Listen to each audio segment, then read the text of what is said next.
Good morning. Welcome to the council meeting of Tuesday, December 17th. Special welcome to everyone in the gallery, the press, staff, and obviously a special welcome to our federal MP and former Mayor Scott Aitchison. Thank you for being here. And to District Chair John Klink, thank you for coming. Have a resolution moved by Councillor Wiebe and seconded by Councillor Withey. Be it resolved that the special council meeting agenda dated Tuesday, December 17th, 2019 at 9 a.m. be adopted as printed and circulated. All in favor? That's carried.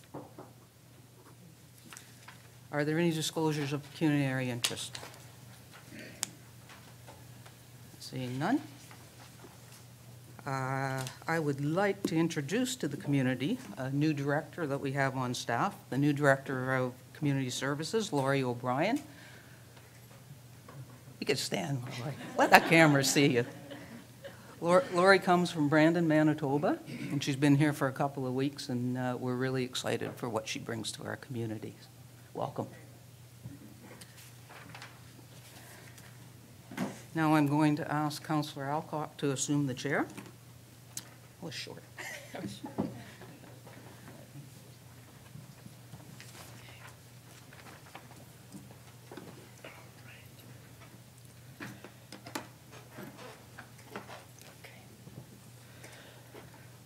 Okay.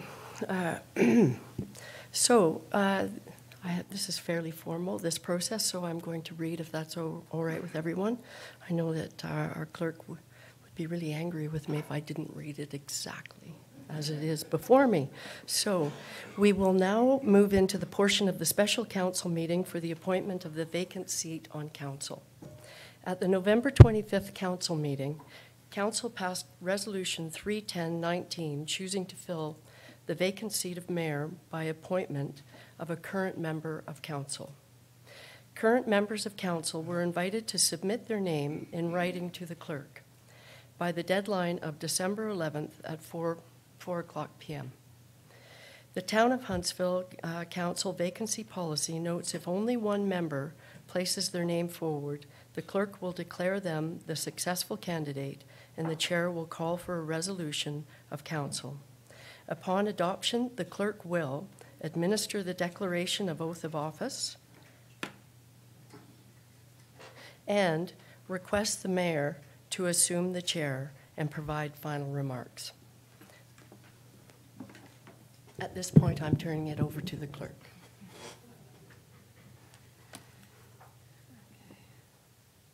So I just want to make one note that contrary to Section 9.3 of the Town of Huntsville Council Vacancy Policy, Section 4.8 of the Municipal Conflict of Interest Act states that a pecuniary interest does not apply by reason of the member being eligible for election or appointment to fill a vacancy of office or position in council or on a local board, when the council or local board is empowered or required by any general or special act to fill such vacancy, office, or position. So our council vacancy policy noted that a council member had to declare a conflict. That is not the case. The Municipal Conflict of Interest Act states they do not. So I just wanted that to be very clear. So we had one member of council submit their name to fill the vacancy. Deputy Mayor Karen Terziano submitted her name by the submission deadline and is hereby declared the successful candidate.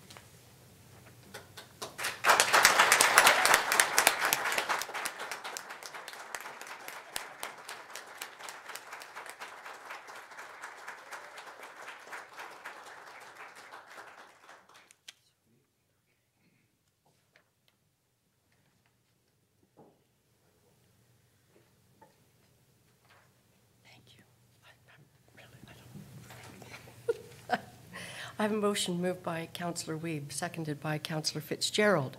Be it resolved that Karen Terziano be appointed to the council position of mayor for the town of Huntsville for the remainder of the 2018-2022 term of council. So are there any questions or comments with respect to this motion? So I will call the question. All those in favor? And that's carried. All those opposed, thank you. All those opposed? And that's carried. Thank you.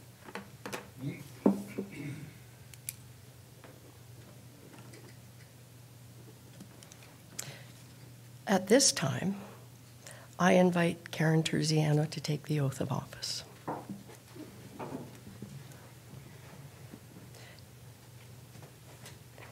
All right, and I'm noticing some of the notes have changed here. And at this time, I also invite, not yet? No, okay. I'm just all over the map this morning. Sorry. Okay. Please raise your right hand and place your left hand on the Bible as I will now administer the declaration of office to Karen Terziano. Do you solemnly promise and declare that you will truly, faithfully, and impartially exercise this office to the best of your knowledge and ability? I do. Do you solemnly promise and declare that you have not received and will not receive any payment or reward or promise thereof for the exercise of this office in a biased, corrupt, or any other improper manner? I do.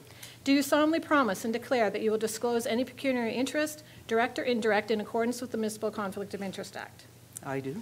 Do you solemnly promise and declare that you will be faithful and bear true allegiance to the Majesty Queen Elizabeth II or the reigning sovereign for the time being? I do. And do you make this solemn promise and declaration conscientiously, believing it to be true and knowing that it is of the same force and effect as if made under oath? I do.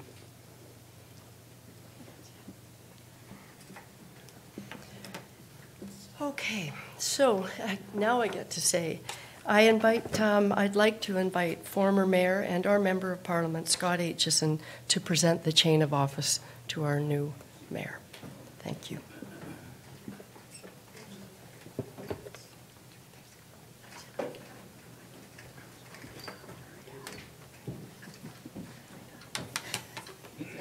This is heavy.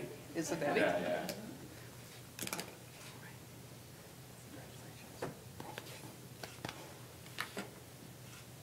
We gotta get a couple of good shots.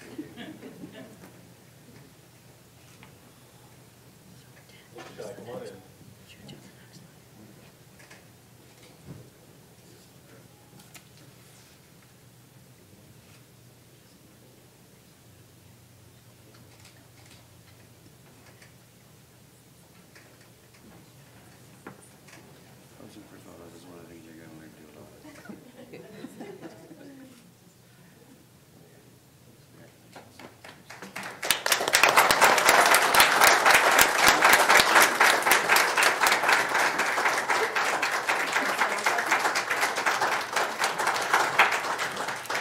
Okay, at this time, I now invite Mayor Karen Terziano to assume the chair and provide a few remarks.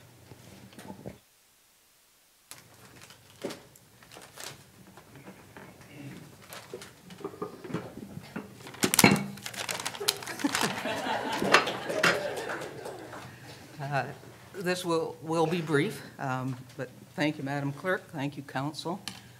Thank you, former Mayor Scott Aitchison. It's an honor and a privilege to assume the head of council. I feel strongly that as an entire council for the next three years, we will continue down the path set by former Mayor Scott Aitchison, this council, this staff, and the community.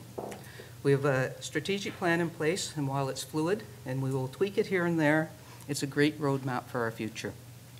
I am grateful for this opportunity to serve the community and will make one promise, and that is to do my best for the residents and the future of Huntsville. We will now commence the process to fill my vacant seat of Huntsville Ward and get back to a full complement at this table.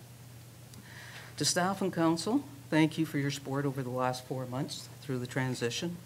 I look forward to the rest of this term. Thanks.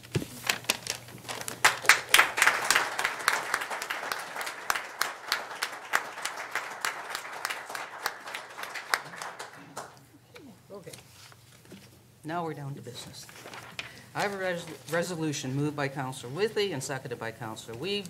Be it resolved that the Operations and Protective Services Committee meeting minutes dated December 10th, 2019, and the recommendations contained therein be hereby adopted as printed and circulated. Councillor Thompson, would you like to highlight those minutes? Thank you very much, Your Worship. I got to say it first. Thank you very much, Your Worship, for the opportunity. We did welcome as well a new director to the town of Huntsville, Kevin Bulcock, as our now manager operations, not a director, I should say, but a manager of operations, working very closely with our director, Steve Hernan. We also did long service recognition awards. Colleen McDonald for 10 years, Andre Plant, 10 years, Gary Monahan, and Brad Polishuk, 15 years, and Cecile King, 20 years. We had a presentation from Fred Hahn, the Commissioner of Public Works for the District of Muskoka, and his request for property off of Medill Church Road for a transfer station. As you know, presently, if we want to avoid going all the way to Bracebridge to the Rosewarne site, we go to Stisted for transfer of our garbage and recycling. But what we're looking forward to in the next couple of years is to have that transfer station moved to the Medill Church and the laneway into Medill Yard. And they've requested somewhere between either 10 acres or 10 hectares of land. We weren't sure quite which one it was. We had a couple of different figures on that particular one. So that report was passed at committee, and so we'll be looking forward to dealing with that, I guess, later today. And other than that, I think. Well, and of course, we got into the budget process, of course, like as we have with all of our committees and so on and so forth, and so it all comes out looking pretty good. One comment I'd like to make, and as council is aware, and the public generally is aware, we went to a two-shift system at Medill Church to handle our roads, and especially this time of year with snowplow routes. We had a major snow event.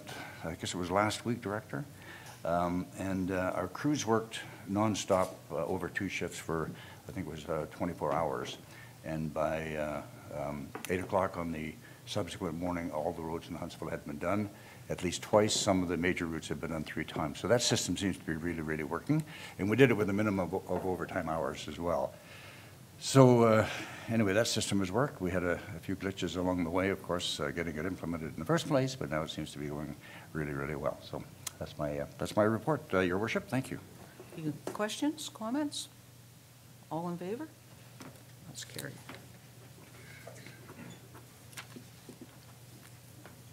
I have a resolution moved by Nancy Alcock, seconded by Dan Armour. Be it resolved that the Development Services Committee meeting minutes dated December 11th, 2019, and the recommendations contained therein be hereby adopted as printed and circulated. Councillor Weeb. Thank you, Your Worship. I just wanted to, as you mentioned off the top, welcome, like once again, we welcomed Lori O'Brien to our Community Services Division as the new director. We're very excited to have her on board. We recognized Terry Suter and Donna Sprague for their 20 years of service with the municipality.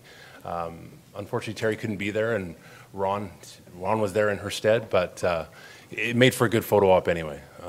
So we wanted to just reach out to those two and thank them for their wonderful service over these last 20 years.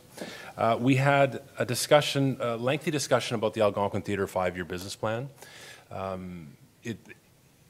Coming out of those discussions, we recognized that there's still more work to be done. There's still some more numbers to be put to certain things. And I think a recognition by council or committee that we need to be a little bit more vocal with what we want from not just our theater, but probably all of our amenities and services. So that was a good lesson, I think, for both sides. And the other thing that we discussed of note was the Snowfest, which will be coming to Huntsville at the end of near the end of February. That's on the tails of the OFSA ski championships that are going to be held downtown, and we're hoping to add in some more festivities, family-friendly festivities, including skiing and tobogganing, and there was even mention of a zip line, but don't hold me to it. So, but if there is, I'll be the first to take the ride, sure. So look forward to that, and we, as Brian Thompson mentioned, we discuss budget like most committees, and here we are today. So thank you for that. Any questions, I'd be happy to answer them, except with the zip line. Questions? Sorry, Councilor Weeb, I kind of threw you under the bus because I read the wrong resolution. So I will do this again, moved by Councilor Weeb and seconded by Councilor Withey. Be it resolved that the Community Services Committee meeting minutes dated December 12, 2019, and the recommendations contained therein be hereby adopted as printed and circulated. I recognize that it's an off day. All in favor? And that's carried. And now we'll do developmental services. Moved by Councilor Alcock, seconded by Councilor Armour. Be it resolved that the Development Services Committee meeting minutes dated December 11, 2019, and the recommendations contained therein be hereby adopted as printed and circulated. Councilor Alcock. Thank you, Mayor Terziano. I'm going to start. We first approved a zoning amendment for light industrial on Lindgren Road West. And the next zoning amendment that was before us was with regard to consent to sever on Grassmere Resort Road.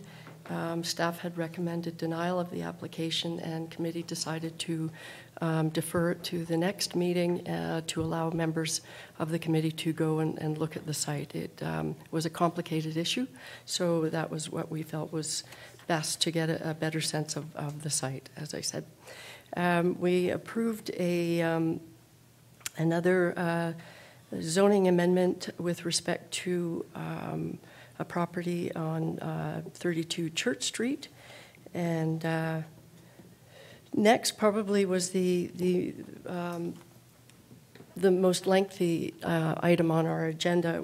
It was our staff had put forward a proposal to prepare a secondary plan to start 3 separate studies and a secondary plan for the northeast urban area around the Golf Course Road and area of Huntsville.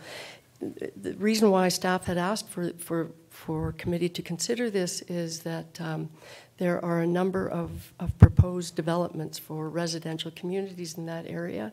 It will stress the urban services, and the sheer volume or numbers of proposed residential units was in excess of 1,000 units. So, if you include all of the different developments, so the discussion, I think there was a lot of support around the table. Where I should note as well that there had been a lot of consultation with a number of the developers in the area of the proposed secondary plan, and a number of them were in the gallery the day of the meeting. And but the part of the proposal which caused a fair amount of concern in the community, in the development community, was the idea of also having an interim control bylaw. And the purpose of the interim control bylaw basically states that for a year, if the town imposed the interim control bylaw for the identical area as proposed for the secondary plan, that it would basically put a moratorium on development in that area for a year.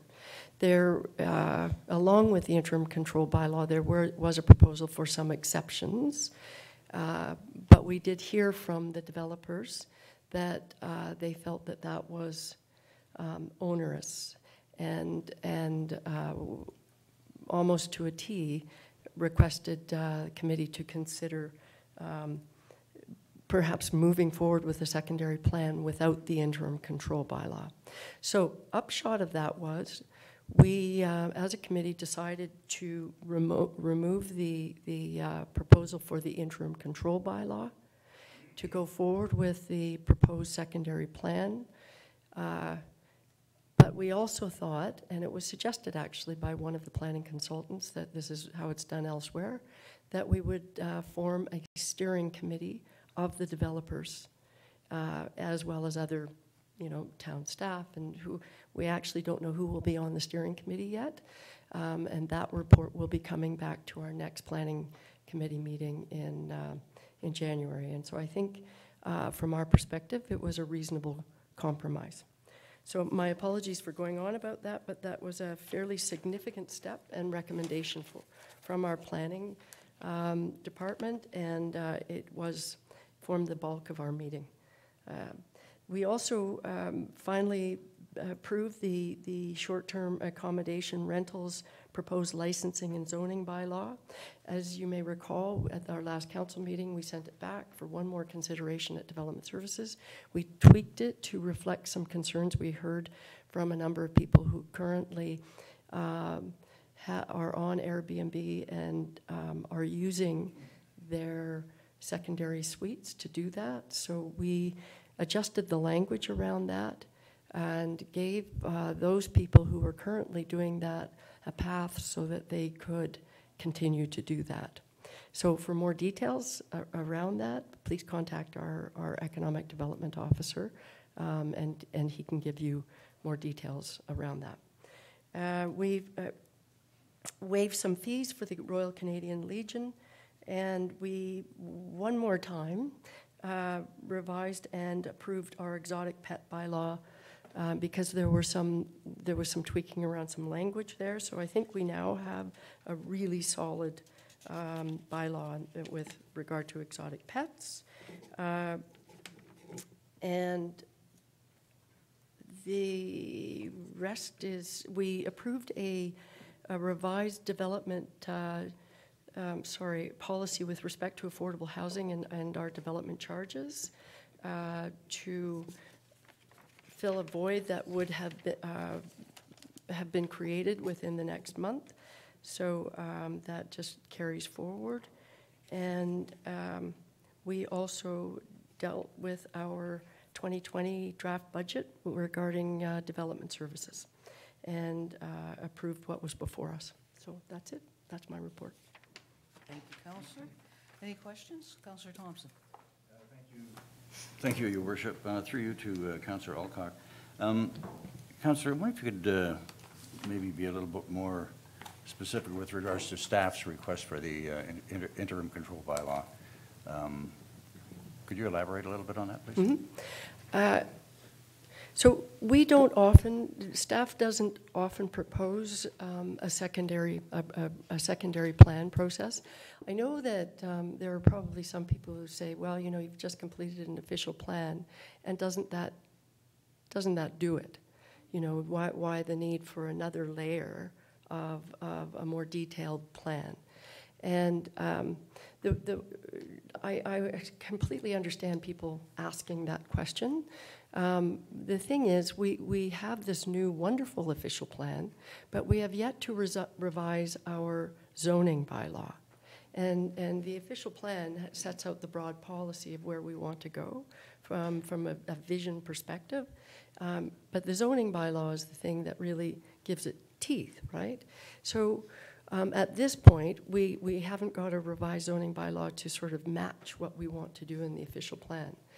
The proposed developments, there are at least 5 of them in the area for the secondary plan. So the applications that have not been approved yet could come under two-town with asking for zoning amendments, but they'll relate to our current zoning bylaw, which doesn't necessarily reflect the policies in the new official plan. So it kind of is, all I'm saying, Councillor Thompson, is that planning staff are saying in order to implement, it's such a large area, so many different units, so things that we might be asking for in our official plan, like mixed development, right? We've had a call for mixed development for a long time. It might be difficult to implement that given our current zoning bylaw. As I said, it doesn't necessarily mirror all of the policies in our new official plan.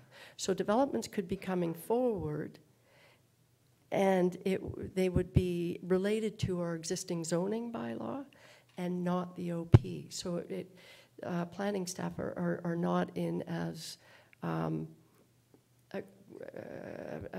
very good situation to be able to say, well, listen, these are the sorts of policies we'd like you to consider in these developments. Do you understand, right? So That's the reason for the secondary plan, to look at the whole area comprehensively. So if you assume that that's the right way to go, then you have to have some degree of control as to what sort of development will be coming forward between, now and the completion of the secondary plan. And the secondary plan doesn't happen overnight, as everybody knows, with planning and policies and all of that. It will probably take upwards of 8 months if we're really efficient about it. So it's a way of saying, could we please hold off on development in that area until we have these new policies in place? And I apologize for the long-winded answer, but does that answer the need for the interim control bylaw? Yes, thank you. If I may, Your Worship. So then with regards to I'm not sure what you called it. It wasn't a committee, but a steering committee type of thing? A steering committee then that would be looking after this over the next week. So are we talking about a fluid kind of a situation here where things could change as we go along? So it's a really great question. It's new territory for us because, as I said, staff were recommending the interim control bylaw. That gives the municipality some control over what happens in that area for the next year.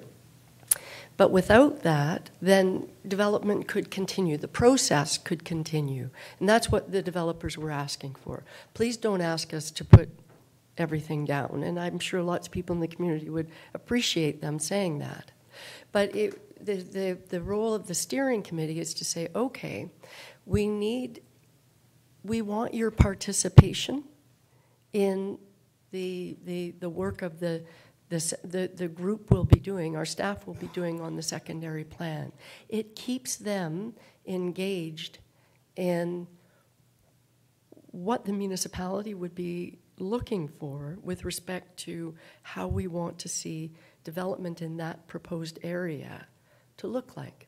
So it's really what it is. Councillor Thompson is saying, okay, we're not going to have the interim control bylaw, so we don't want you now just to go off and do your thing without recognizing that we've got this process going on. So let's work together as much as possible to see if we can implement these new policies in our official plan.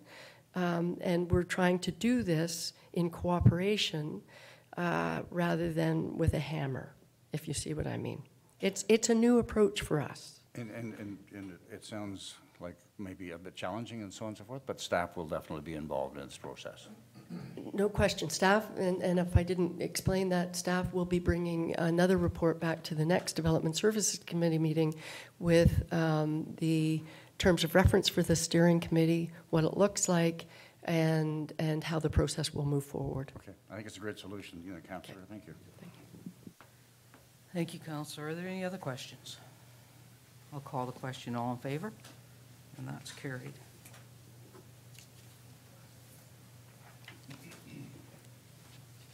I have a resolution moved by Councillor Withey and seconded by Councillor Wiebe. Be it resolved that the Corporate Services Committee meeting minutes dated December 12, 2019, and the recommendations contained therein be hereby adopted as printed and circulated.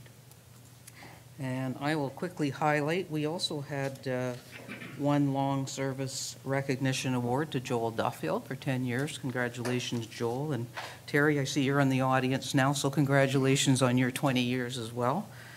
We had a couple of deputations to make some modifications to our flag raising policy from Girl Guides, Boy Scouts, and Bell Canada. We had a financial update from the library.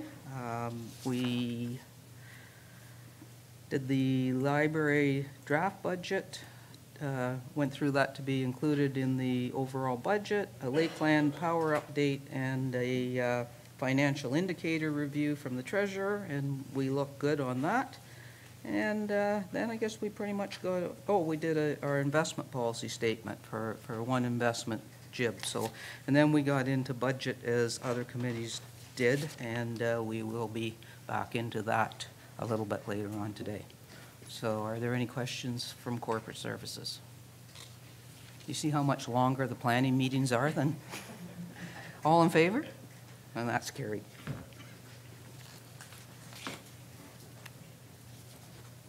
I have a resolution moved by Councillor Wiebe and seconded by Councillor Fitzgerald, whereas staff report CS 2018-46, Algonquin Theatre stage replacement, was adopted, allocating up to $25,000 plus applicable taxes for the replacement of the Algonquin Theatre stage sheeting to be taken from the Algonquin Theatre Reserve.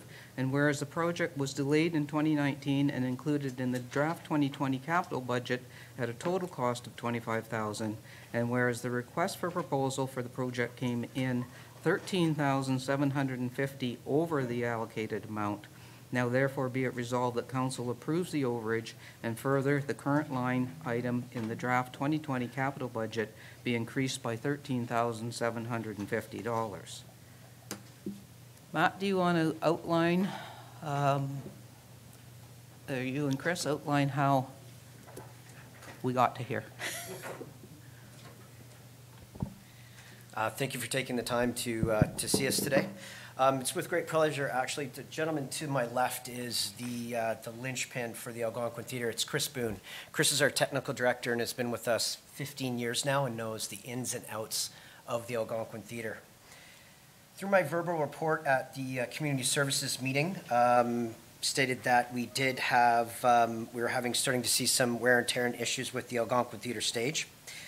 We did go out for an RFP for the stage replacement at a budgeted cost of $25,000. We had 2 submissions come back. Bid 1 was submitted for $38,750, and bid 2 was submitted for $68,700.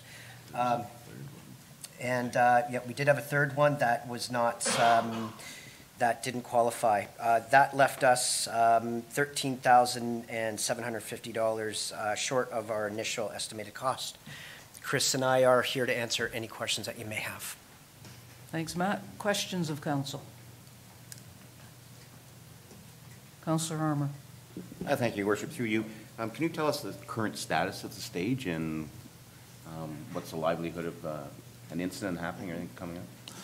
The stage currently has it has flattened areas. So our stage is a floating stage. It's designed that way to help protect the performers, the dancers, so that it's designed to take a certain amount of impact. Throughout the floor, we've had areas that have actually dipped down, and it's hard against the concrete. So when you walk across the floor, you can physically feel it. It dips down. There's also the danger of, too, we have a lift that goes across the stage, and when it hits those pockets, it tips. But our biggest concern was with health and safety, the dancers. We'll probably start to lose dance competitions because of the state of the stage, because it becomes too dangerous for the dancers having these dips and areas that no longer properly absorb the contract or the weight of, like when they're doing flips and such. And I was actually able to speak to Richard Smurden, who was the original installer. He was the theater consultant for the theater. He was able to come in and he inspected the stage for me, and he said that the stage does need to be replaced. He indicated that the people who did the original install, he was very unhappy with it. There are areas we've noticed. Myself and John McDonald, we had taken part sections of the stage, and there are areas of what's happened is the previous installers had put screws in too long, so the screws have gone down and they're pushing on the concrete, which is actually a way they probably use to level the stage. As the stage bounces up and down, those screws are pushing into the concrete, which is now causing that's part of one of our theories, is that's what's happened, because we've been able to physically see this by looking under. And we're also not sure if the stage is fully level, like if it was properly leveled when they installed the upper layer. So with the bids that came back, part of what we're looking at was the unknown is how much of the stage would need to be re-leveled. So that was one of our unknown areas when it came to the cost. And also the condition of the pucks that are underneath that are meant to help absorb some of that cushion.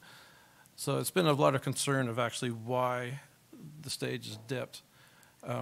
Another problem is the humidity in the theater will jump from 80% in the summer to 20% in the winter.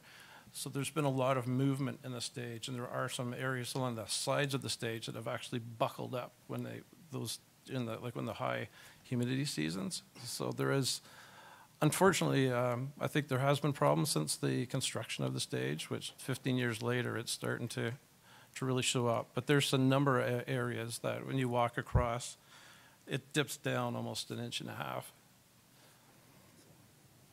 Thanks, Chris. Councillor Weed? Thank you, Mayor Terziano. Chris, can you explain to us what, if we were to see a cross-section of what the stage is made up of, can you tell us what those layers, what the materials are, and Yeah. how they make up the stage? So ideally, like our stage doesn't have stringers, so the stage, the depth of the stage is only about 1.5 inches. So our current stage makeup is we have the concrete floor, we have a layer of poly. After that is our what we call the waffle pads. Those waffle pads are attached to a sheet of plywood, and then another sheet of plywood which goes in the opposite direction. So there's 2 sheets of plywood. I think they're about 1/2 inch what's currently in there. So we have 1 layer of ply, a second layer of ply that goes diagonally to it, and then the top layer, should be a layer of paper in between, and then the top layer would be the masonite, which gives us the smooth surface.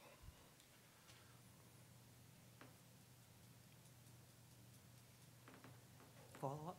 Sorry, can you tell me what the waffle board, what that is, what it's made of? Do we know what it is? Let's say a neoprene.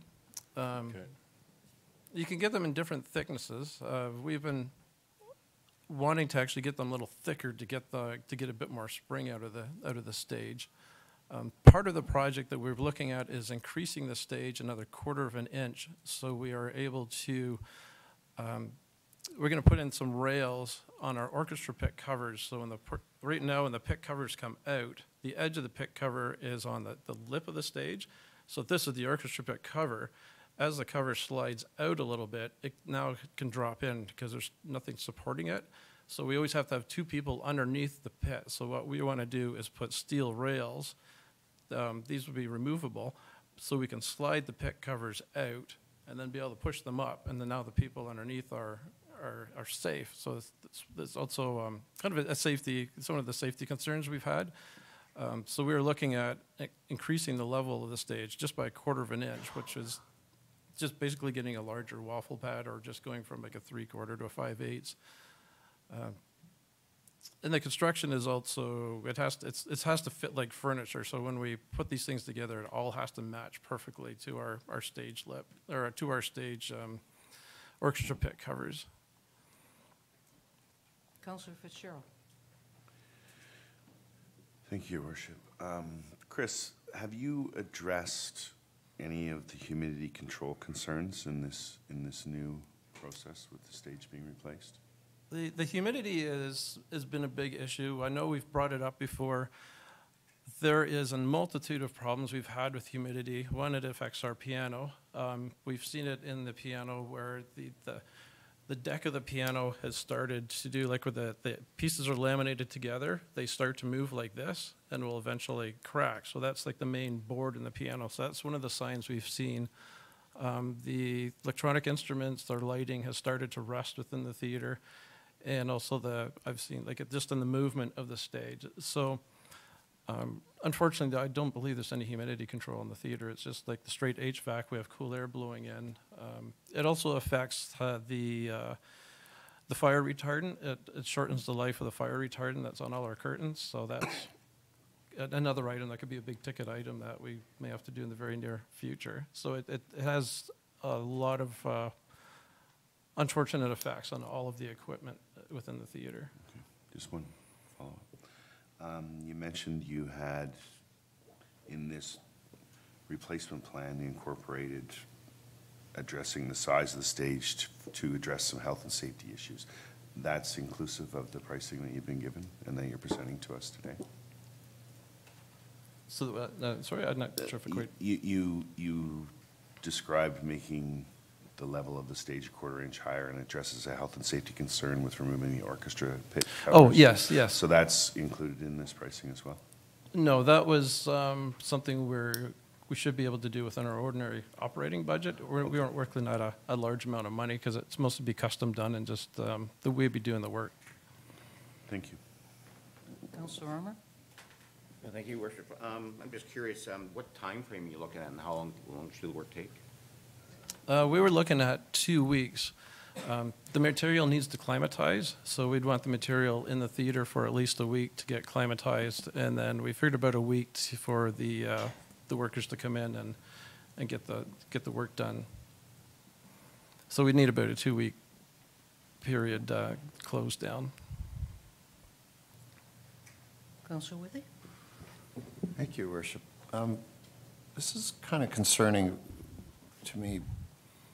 I would think that if there's this huge overlying problem with humidity, that we should look at that, because otherwise we're just throwing Band-Aids on things as they come up. I mean, if we're going to, should we not be addressing that humidity issue if that's sort of one of the key issues that is causing problems? Sorry. Sorry, go ahead. No, I've voiced concerns about the humidity before, but I don't think it just wasn't, I'm not sure where it's gone from there, but I've voiced the concern several times about the humidity in there, and I think it was just said, well, there wasn't much we could do about it, not without adding another piece of equipment to our HVAC system. I think actually we have new furnaces and HVACs on this entire building scheduled for this year. I don't see anybody from, Greg, is that true? Or Pete, is that true that we're doing that this year? No, we've taken that off. Okay. Just with everything that we were going to do with the town hall working room, so it's been pushed back a year. However, at the time we do that, the humidity factor could be addressed, could it not? Correct. Councillor Withy? Thank you. Is there a way to look at that piece alone and get the delta on that, just to see if it's something we could push ahead? Definitely we can. And just if I may, Councillor Fitzgerald, you were I just want to reconfirm, because you had mentioned things like these pit covers and rails and increased level, that is included in this price? The rails, so the raising of the pit covers, the rails we're going to put in, we were going to do under our regular operating budget, because we were looking at under $500 to do that. Okay. I see Councillor Fitzgerald nodding, so, okay. You're good with that. Okay, thanks. Councillor Schumacher?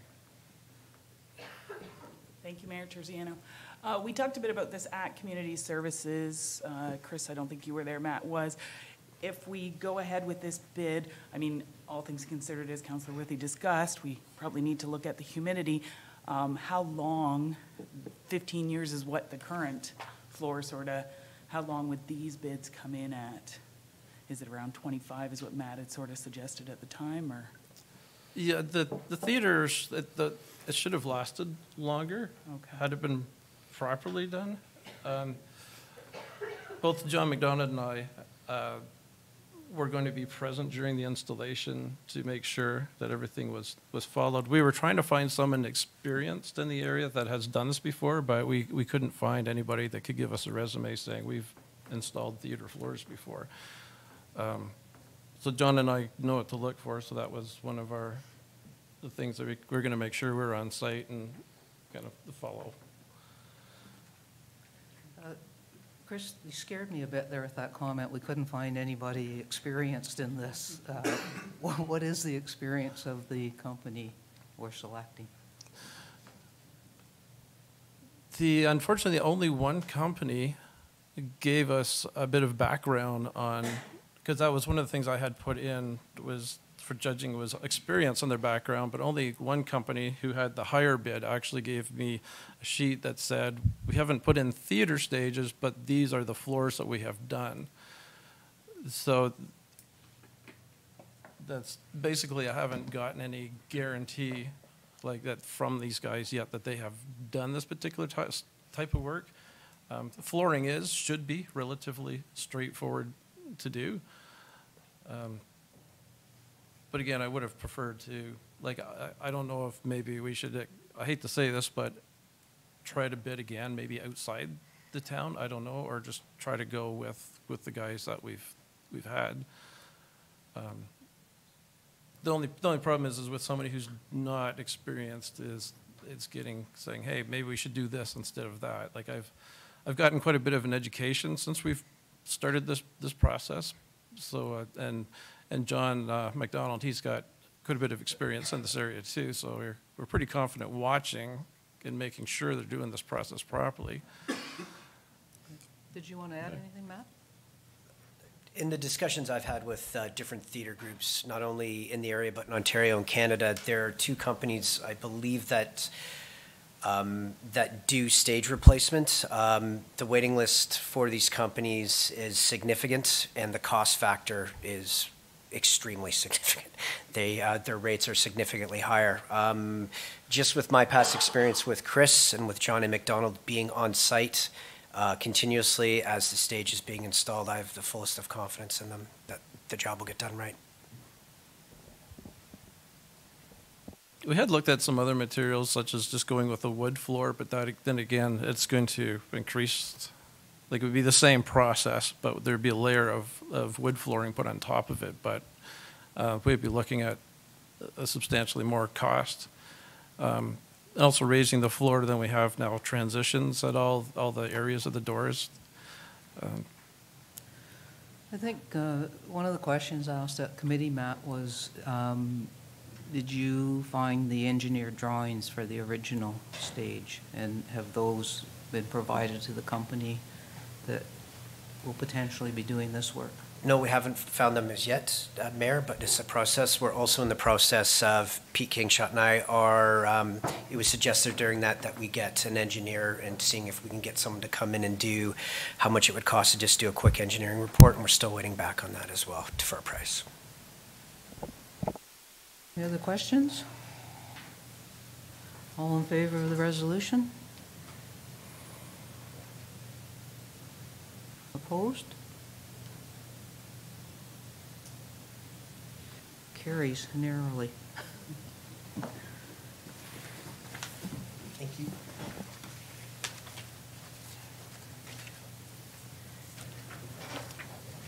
I have a resolution moved by Councillor Alcock, seconded by Councillor Fitzgerald. Be it resolved that staff be directed to retain a consultant in 2020 to conduct a ward boundary review for the town of Huntsville, and further that the cost associated with the review to an upset amount of $40,000 be taken from the Ontario Service Delivery Reserve. I also have an amendment moved by Councillor Wiebe and seconded by Councillor Withey. Be it resolved that Report Corp 2019-87 Ward Boundary Review be postponed until the next regular council meeting, and further that staff be directed to bring back a report regarding conducting an at-large election for the 2022 municipal election. Questions on the amendment, all right? I'd have to have the clerk speak to it. I wasn't aware that was coming forward. Councillor Withey, do you want to speak to the amendment? Thank you, Worship. This was something this whole topic has quite a history in this town. It's been debated over many years with many options considered. I can speak personally to a presentation I did in back. I don't have the date. Anyway, 2012, I think it was. Essentially, if we recognize around this table and that we have an imbalance issue on council right now, with especially even more so since 2012 with growth in various areas, where we have one councillor that's responsible for a large number of constituents and others that not so much. So if that's a concern and we feel we want to address that, there are a number of ways to do that.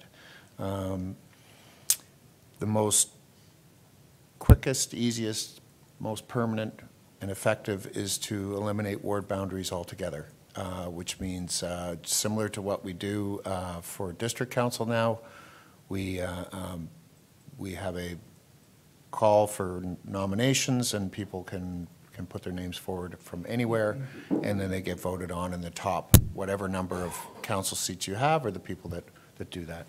Currently, almost half of the municipalities in the province do this. In my research back in 2012, I spoke to a number of the clerks of these municipalities, and it's a very effective system for electing councillors. Some of the advantages is that it lessens the chance for acclamations, because in certain wards and certain municipalities, you might have a councillor that keeps getting reelected, and everybody's afraid to run against them because they're going to lose. So that gets eliminated. In 100% of the places where it's run without boundaries, there's a lot more voter participation. The public becomes more engaged, which is a good thing. I think in our case, if we want to go down this road, which I believe we can, we could even look at eliminating a couple of council seats, make this council a bit smaller, which would also save money and increase effectiveness, I think. In contrast, if we go to a full ward boundary review, it involves consultants, it involves a long period of time, as you have to go through a whole process of looking where the lines are, and then there's no guarantee that 5 years later you're going to repeat the process again as settlement grows in specific areas, things like that.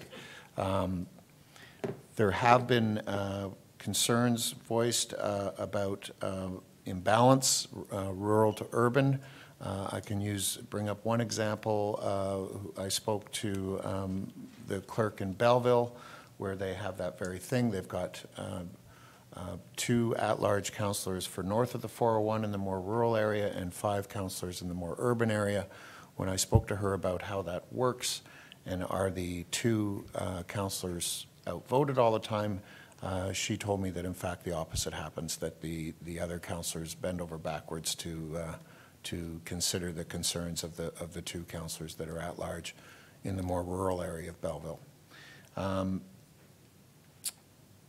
I'm trying to think of what else I might add, other than it's cheap, it's fast, and it's permanent. I think increasing voter turnout is always a good thing, in my opinion.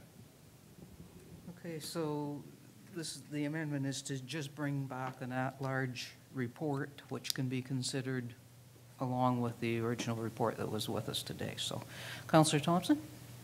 Thank you. Thank you very much, Your Worship. In contrast to that, North Bay, which currently has an at-large system, is actually going through the process of going back to a ward system, because they're finding that it's just that there's certain areas that are just not being represented properly. And I think Councillor Withy's thoughts would have probably a lot more merit if we were talking about a smaller geographical area. But Huntsville is about 400 square miles, and or more, I think, if you look at it, the geography of this area. And I could see that some of the smaller wards, for instance, we now have good representation, and I think in all of the wards, albeit that Chaffee is probably underrepresented in the sense that we have one councillor looking after 7,000 or 8,000 residents, type of thing. But I mean, that could be dealt with. But I hate to see the fact that that Stisted, okay, which is an area that is well represented now by our ward councillors, Stisted, Stevenson, and Port Sydney, because of the paucity of population there, maybe be neglected, and maybe we wouldn't get those great reports about Aspen Hall and these kind of things as well. So on that basis, I would be very much against the idea of going to an at-large system for the town of Huntsville. I think if the town of Huntsville was Huntsville Ward, okay, fine, makes sense. But in terms of the geographical size of our area, I don't think it quite I don't think it quite works. Councillor Alcock. Thank you, Your Worship. I think it's a quick question. My understanding is what Councillor Withey is suggesting, that we just amend it so that the consultant, if we go the consultant route, is also looking at that as an option, right? You're not saying that we're not looking at ward boundaries. You're just saying let's also look at the option of at large in that study. Is that?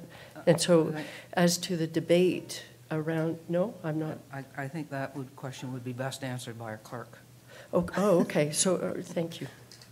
The motion is to just postpone this in its entirety and bring it back to the January meeting, and also bring back a report to talk about at-large elections.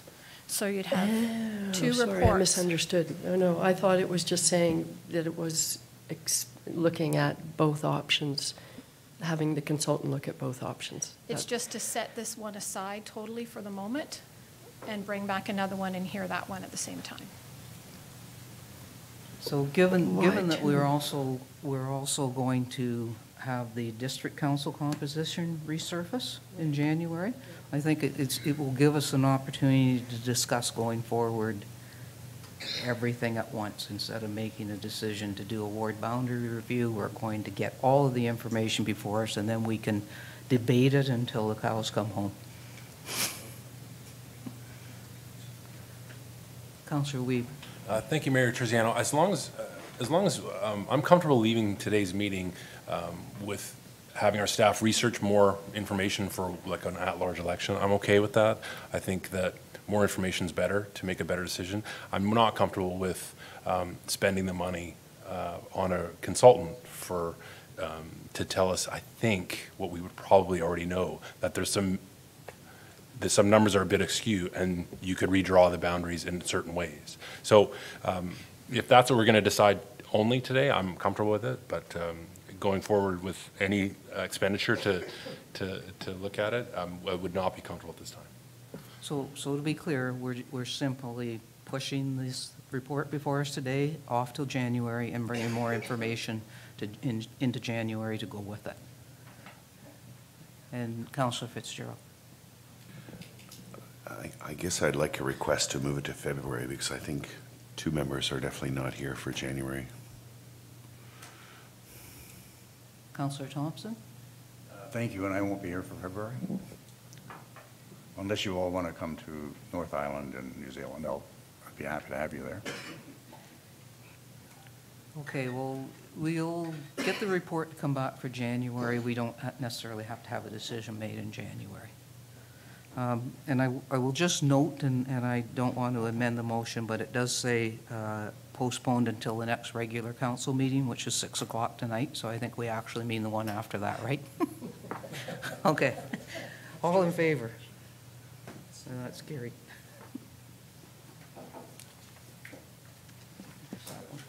This one we don't vote on, right? Okay.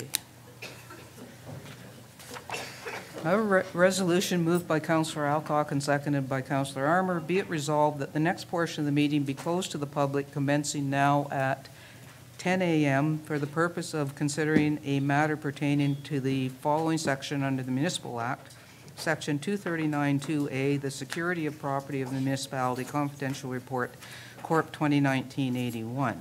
And we will not be a long time in this, but we have to do this before we get into budget discussions. So we will, all in favor? We will give everybody a chance to do whatever. Thank you.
All right. Thank you, everyone, for your patience. I have a resolution moved by Councillor Wiebe and seconded by Councillor Fitzgerald, whereas the Budget Working Group has presented and recommends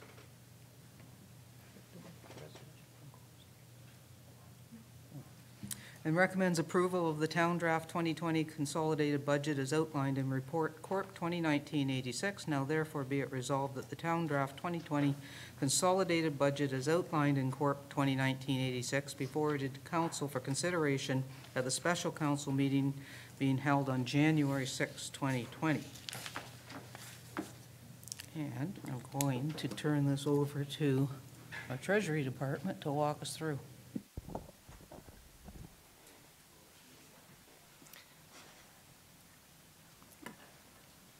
Thank you, Mayor Terziano. I just wanted to start off by just first introducing council to Riva Frame. She's a CPA that's come to us in September and has dove right into the whole budget process and has done a great job with staff and has done a lot of work to get this presentation to everybody together for today. So I just wanted to thank her first. Also in the budget package, in the report that you've been given in your agenda, just to note, the hyperlinks don't appear to be working throughout the report. There seems to be a technical glitch there. But if you scroll to the bottom of the report, those links will work. We've also provided a handout with some background information on the reserves and debt. We were asked to provide this at the corporate services meeting from council, so that's for your information. And just to note, the 2019 reserve information, that's subject to change. We still have some year-end entries to make for that, so that still may change somewhat. Just to introduce the Budget Working Group, we have our CAO, Denise Corey, Greg Pilling, and Simone. We're acting directors of community services, myself and Riva.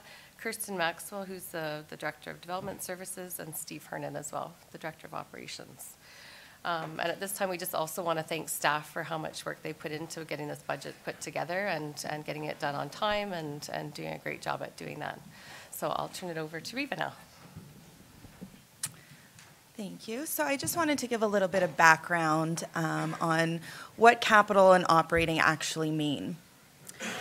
So when the town's replacing a roof on a building or performing bridge repairs, this is the capital budget at work.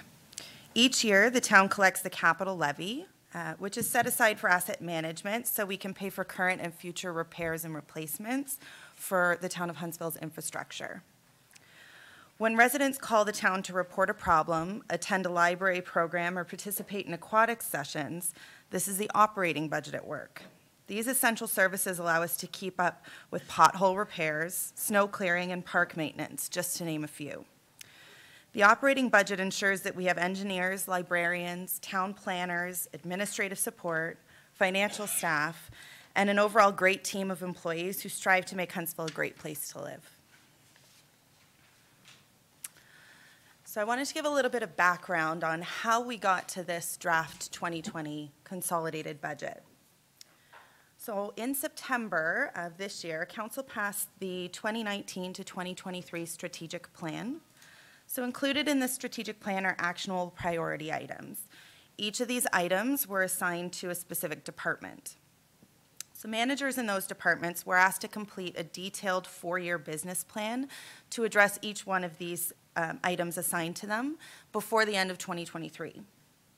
The plans were all reviewed by directors of each division, as well as the CAO and the finance team. So at the end of October, on October 28th of this year, Council passed the new budget and financial controls policy, which provides that the tax rate increase in any given year can be between CPI and 2 times CPI. So for 2020, this means a 2 to 4% tax rate increase. This information, along with the estimated 2020 assessment provided by MPAC, was used to calculate a maximum levy increase of $1.46 million, which was based on the 4% tax rate increase. So during the business plan completion process, managers were also preparing the 2020 departmental capital plans, which detailed the capital projects anticipated to be completed in 2020. These capital plans, which included a $591,000 increase in capital contributions, were presented to council and approved for inclusion in this draft budget on November 12th of this year. So based on our calculated maximum levy increase of 1.46 million, this left a total of 866,000 as a maximum increase for the operating levy. Once the business plans and the capital plans were completed, managers began the operating budget submission process. In 2020, the 2020 budgets are based on the specific business plan projects anticipated for 2020. Projects previously approved by council for inclusion in this draft budget, historical data for the departments, and other relevant information for each of the specific departments. So I think it's important to note that throughout the process, the finance team met with each one of the managers and their directors for a number of different reasons. To ensure consistency across departments in terms of the rationale provided and where comments are recorded in our budget software, to provide guidance and answer questions to all staff, to challenge any budgetary changes and ensure that the rationale was provided, and if there were areas where trends suggest that a change was necessary but none was initially made, finance challenged those items and ensured that either adequate rationale was provided or the amount was changed. So last week, the divisional and departmental budgets were presented to committees in detail. No changes or recommendations were proposed at those committee meetings. There were a few minor changes made by finance staff as a result of matters discussed at the meetings, and they include the addition of $5,000 in raffle licensing revenue and a $5,000 offsetting expense to account for waiving of fees for the Legion raffle licensing. We also moved the $10,000 Canada Summit Centre roof assessment from the CAO consulting line to facilities consulting.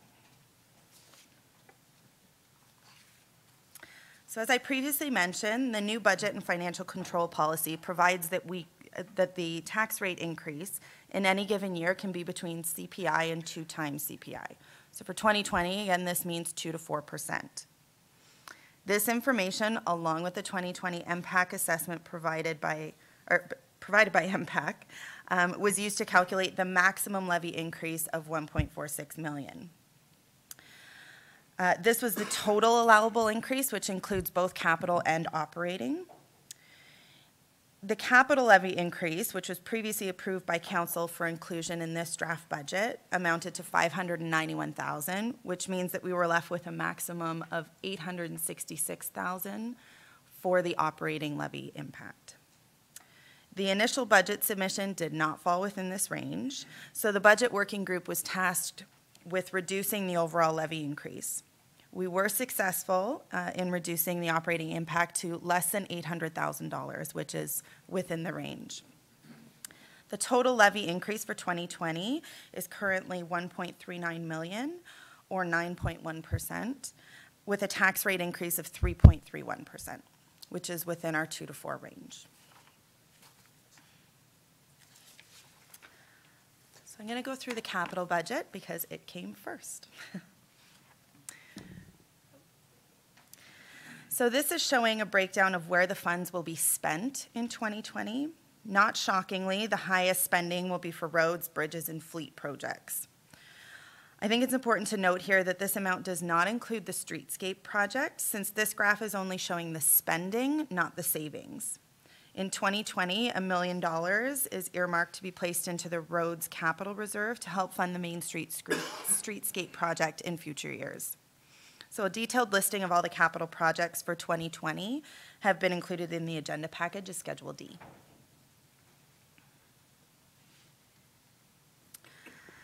So in past years, capital spending has on average exceeded capital funding, which has created an overall funding shortfall. That being said, several of the reserves were very well funded, while others were significantly underfunded. So while we were completing the 2020 capital budget, the finance staff undertook a detailed analysis of the actual capital needs of each department over the next 10 years. And we proposed specific contribution allocations based on the departmental needs. The result going forward will be that each of the departmental reserves will be much more aligned with the actual capital needs of those departments. So I think here I wanted to note in 2021 and 2022, the spike in capital spending here relate directly to a pool project, the Brunel Locks, the Main Street streetscape, and a new track at Conroy Park. So at this point, the asset management plan is still underway. So these amounts are based on the information that we currently have about our capital assets. For 2020, this is the most accurate representation of future spending based on the available information. But as the asset management plan project is completed, more accurate information will be obtained for future years. So this table outlines the differences in each of the departmental capital contributions from 2019. So as you can see, there isn't a specific percent applied to each department. Some department contributions have decreased drastically, since those departments tend to have lower capital needs and higher existing reserve balances. So some departments have increased significantly, though. The most notable increase here is to fleet, which has been underfunded over the past few years.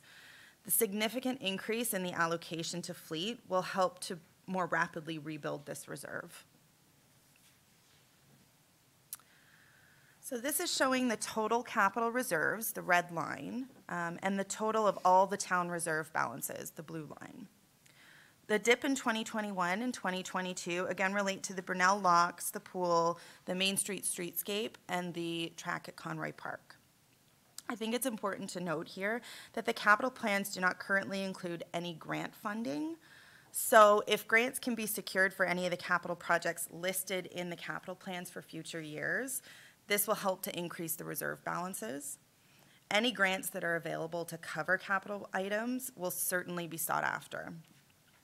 The rationale behind not including grant funding in the capital plan is that the town cannot rely on unsustainable or unknown sources of funding.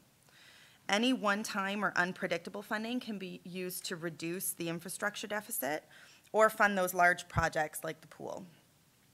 So the purpose of ensuring a good financing strategy is to ensure that the town can afford to replace its existing capital assets without significant increases in taxes, without incurring new debt, or without reducing service levels.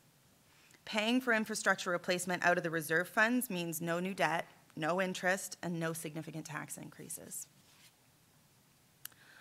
Also, the reserves don't include any of the obligatory reserves, such as development charges or parkland. No additional debentures have been factored into the capital plans either. So if additional debentures were taken out to fund a capital project in future years, this will help to increase the reserve balances as they're shown here. So this is showing the debenture payments. The town's debt relates to the capital projects in previous years. As you can see from the chart above, significant principal payments are being made each year, which results in a relatively quick decrease of the interest payments. The higher the principal payments, the faster the interest expense will decrease.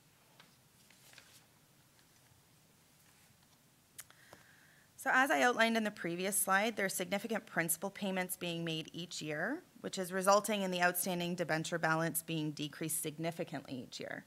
So by 2030, the total existing debentures will be paid off. And as outlined by the reserve funds above, the red line, the capital reserve balances will be in a much better position to fund capital projects. So as debt's paid off, reserve funds for capital requirements increase because we're able to save more.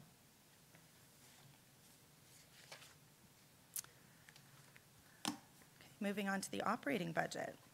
So there were a few changes in wording this year, and I just wanted to explain what all of those new words meant.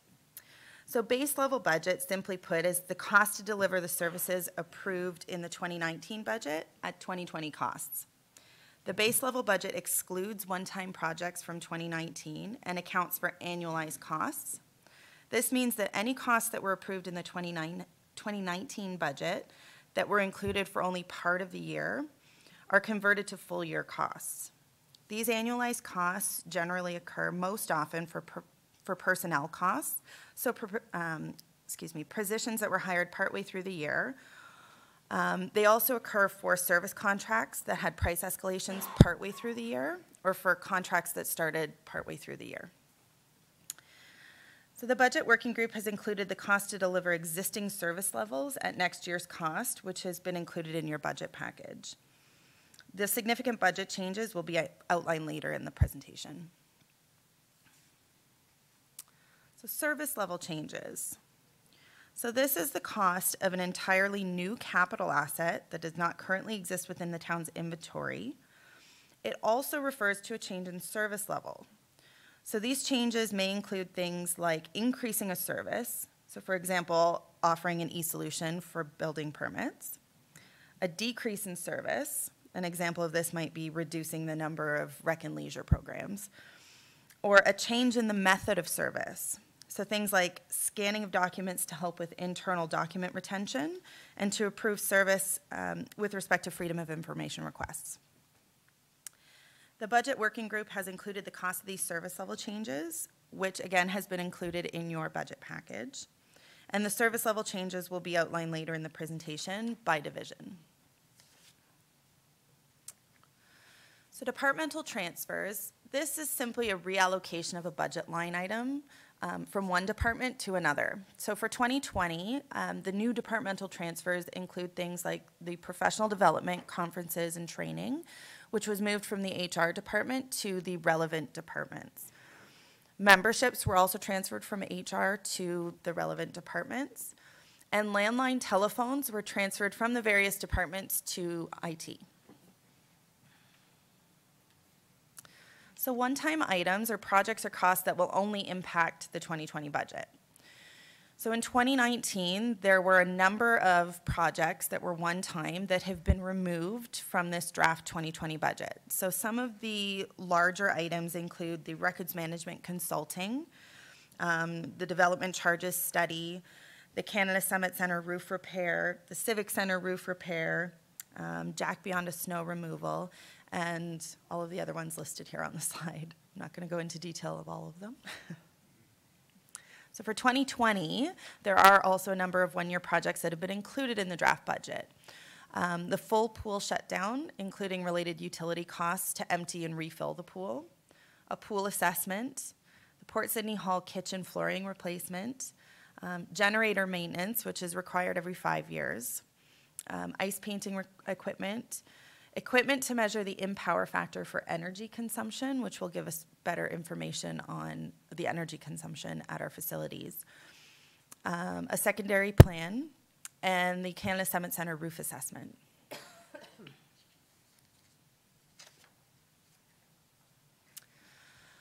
I know this one's a little bit hard to read, so I won't stay on it long.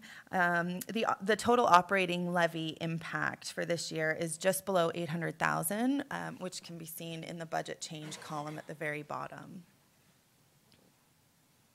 And I'm going to go over this over the next few slides. So this slide is showing a year-over-year comparison of the operating net levy by division. It's basically showing 2019 versus 2020. The 2020 is the blue and the 2019 is the red.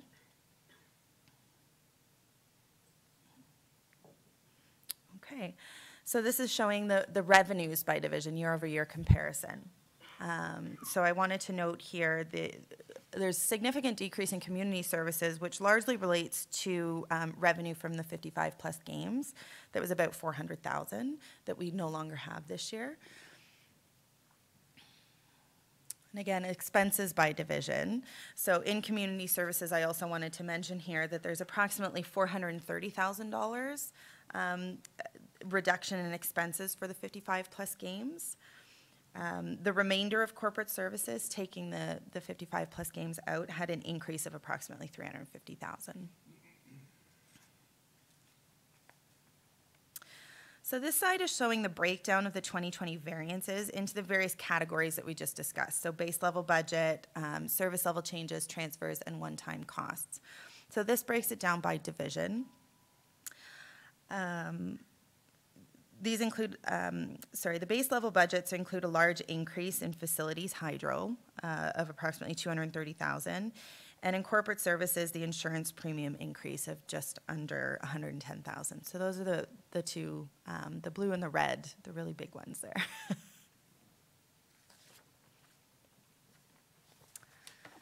So this is breaking down the operating net levy by division. So not surprisingly, operations and protective services is over 50% of the entire operating net levy.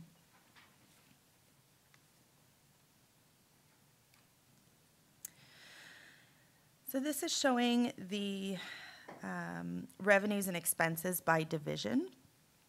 So corporate services brings in the highest percentage of revenues, mainly because of the large OMPF funding, interest, supplementary taxes. Those are all relatively big ticket items. So operations is the highest expense division, not surprisingly, since this relates to the operating of roads, fleet, parks, cemeteries, transit, and fire. Those are really big departments.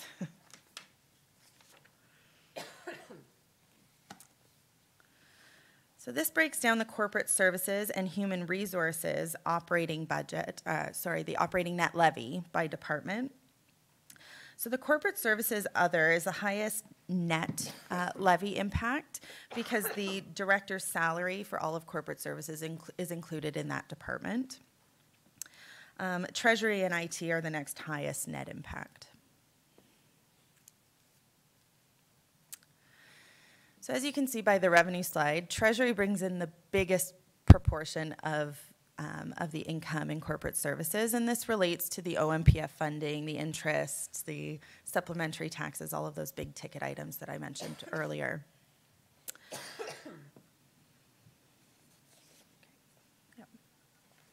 So for corporate services, these are the service level changes that have been included in the 2020 draft budget.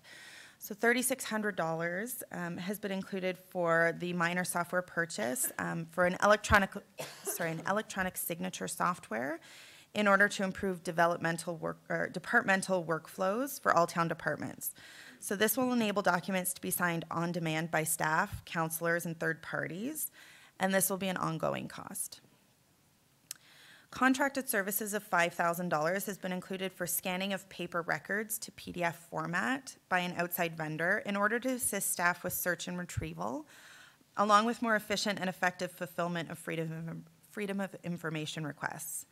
So this will ensure that information is more readily available and accessible to staff in order to increase efficiency in the fulfillment of day-to-day activities. The records management transfer to reserves has been increased by $20,000, which was previously approved by Council for inclusion in the draft budget. The security software and services of $26,000 is for specific security software and licensing required for the Cybersecure Canada certification. So of this, $11,000 is a one-time cost. The remaining is ongoing. And the community engagement platform was previously approved by Council at a cost of $15,800.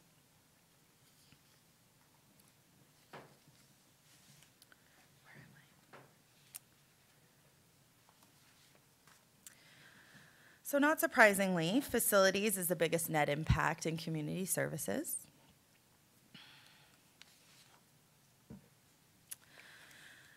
The largest revenue generating department in community services is sales and customer service. And again, not surprisingly, facilities is the highest cost.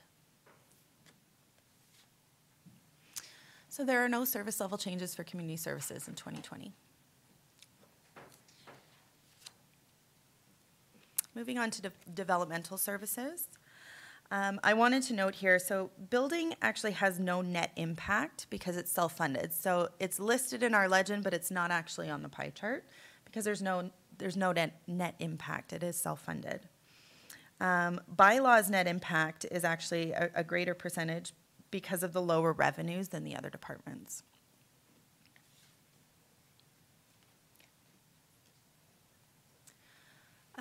Yeah, I also wanted to note here, so the municipal accommodation tax is actually in a surplus position. So the green piece of the pie is actually a negative percentage there. because of the new short-term rental program, and that's going to help fund the rest of the Development Services Division. So again, not surprisingly, building has the highest revenue and expense portion, followed the next highest is planning in both revenue and expense. So there are a number of service level changes in development services. The short-term rental program is expected to bring in new licensing revenues for 2020 of about $64,000. There's also a GIS planning contract position that's been included here. So this will be split 50-50 between building and planning. So the building portion of this contract position is a service level change, since it's required to help with the migration of the GIS system and the e-solutions. The planning portion of the contract position is not considered to be a service level change, since the position will be utilized to help manage current planning workloads and is not associated with the service level change project. These costs are expected to be funded through the building department reserves and will therefore not have an impact on the overall levy. And then an additional $50,000 will be required related to the e-solution for electronic building permit applications and plan markup.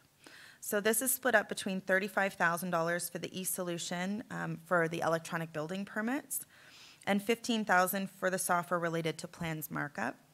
These costs are again expected to be funded through the building department reserves and therefore won't impact the net levy. So in operations and protective services, roads is the highest since there's not a lot of revenues.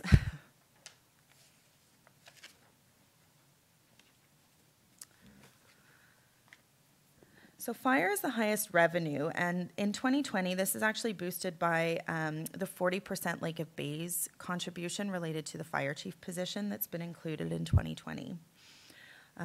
Roads is very clearly the highest expense in operations and protective services. So in terms of service level changes, total expected costs of about $3,000 for the installation of the save station was previously approved by council to be included in the draft budget.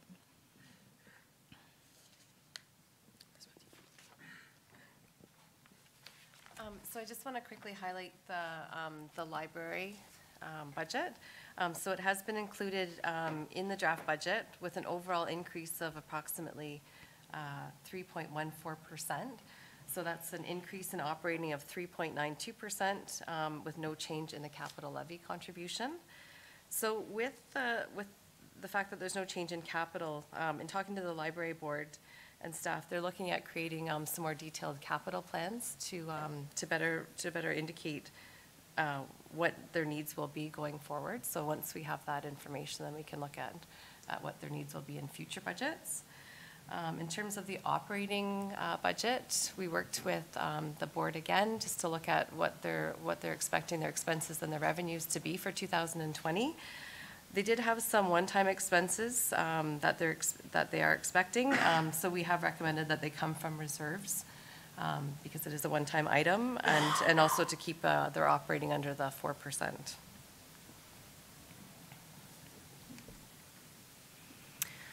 Okay, so this is just giving a consolidated budget summary. So as I mentioned previously, the total change from 2019 is a 9.1% levy increase. This equates to a 3.31% tax rate increase, which is within our 2 to 4% guideline per our new budget and financial control policy.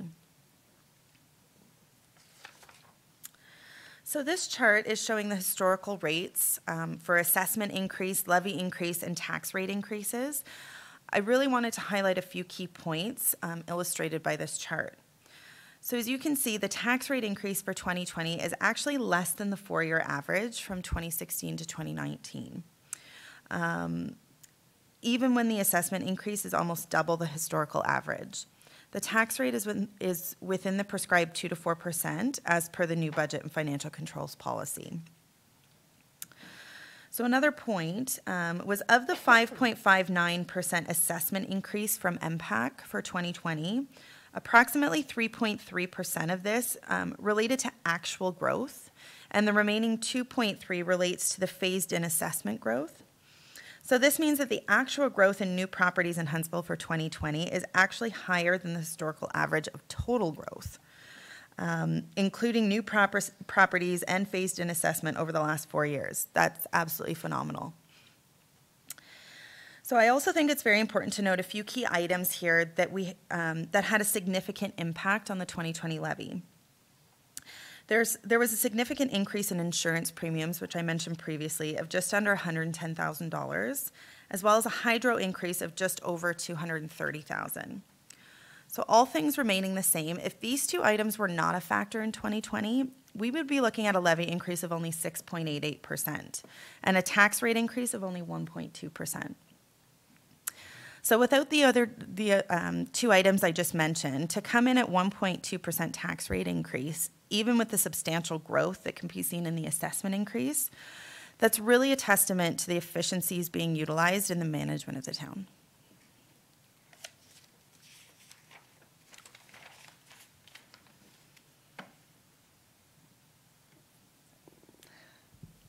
So we just wanted to highlight what the impact would be to the actual taxpayers. So again, this year we've looked at an assessment overall of $300,000. So if you look at a $300,000 assessment of residential property, the year-over-year change with the town of Huntsville in the taxes would be about $38 a year. Looking at the District of Muskoka, their mandate through their budget guidelines was 4.5% net levy increase. And because of the assessment, the increase in assessment, they would actually likely be looking at a tax decrease. Again, this is just an estimate because we don't have all the information yet from the district as they haven't completed that process yet. So they would likely have a decrease of about $9 on a $300,000 assessed house. Education, we're taking that's a very conservative look at what their rates would be. We've kept it exactly the same. However, they have been, since 1998, they have been reducing the rates in education, and this is to make room by the province for municipalities to fund their service responsibilities. So they've consciously been trying to get that rate down to give that room to municipalities. So in the past, I said we've kept this the same, but in the past we have seen decreases of between 5% and 4% over the past 3 years. So overall, year to year, on $300,000 assessment, you'd be looking at a annual increase in your tax bill of $29. I just want to bring into account the assessment. The phase-in amount. So I just want to say that if you did have a $300,000 assessment in 2020, you may see an increase in your assessment due to that phase-in, the 4-year phase-in. So taking a rate of about 2.3% increase, you'd actually be looking at a higher rate, a higher increase for your taxes for 2020, because you'd have to factor into that increase as well. So we're gonna have or be open to any questions at this point. Direction of the mayor for the other divisions. Okay, thank you very much for that presentation, and I believe we're set up to try to do questions by department so that we can relinquish staff as their department's kind of done from this meeting. So I think I think we'll do operations and protective services first, if that meets with everybody's approval, and get those guys back to their important work. Is it snowing out yet?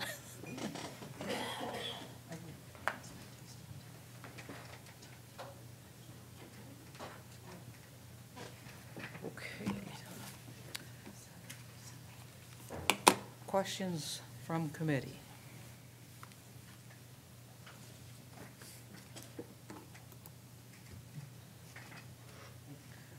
Councillor Reed. Thank you, Mayor Terziano. I'm not on the operations committee, so I'm not privy to all the discussions that have taken place, but one of them, I wanted to just get this on the record that a large group of constituents of mine have been pushing hard, and I know that it'll be a decision that has to come once the division knows which roads need the most attention, et cetera. I understand that. But I just wanted to get on the record that Dairy Lane has been, in the eyes of the residents there, been slightly neglected, and they wanted to ensure that consideration was given to that stretch of road for refinishing consideration in the next year's budget. So I know that they're going to, like I said, I know the director's going to evaluate as it goes. It's a moving target, but I wanted to get that on record and to know that that's been a concern raised, and it's an ongoing concern, and I hope that it is given serious consideration. So thanks for that. Okay, I think the director sitting behind you probably heard that loud and clear. Do we have any questions as they pertain to budget, though? Councillor Armour. Thank you, Worship. I'm just a comment on the $3,000 for the save station in Rivermill Park. I guess that would be only if we install it there, but we're still looking at maybe not putting it in that location and possibly someplace else within the town core. Director Hernan? Through you, Madam Chair. That is correct. There is discussion of it going on the town hall building, the town square, but that $3,000 was for the concrete base that would probably need to be put in Rivermill Park and the power supply to it. So maybe following up on that, if we have a determination as to where it's actually going before we pass this budget, that's actually a cut that could happen if it went on the town hall, correct? We'll put that on our list of potential cuts. Councillor Weed? Thank you again, Mayor Terziano. So we noticed that the fleet budget has needed some attention, if you will. How does this set us up for future years? Is this the year for that hard medicine of increasing our fleet budget, or are we going to see significant? Are we going to have to invest over more than just a few years in our fleet? Julia? Steve? Who wants that one?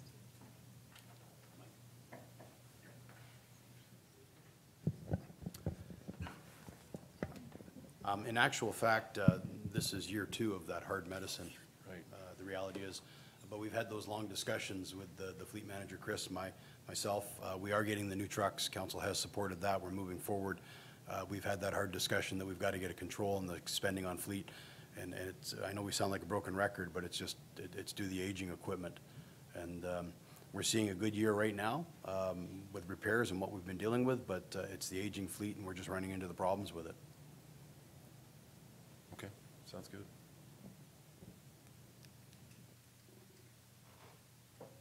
Councillor Fitzgerald.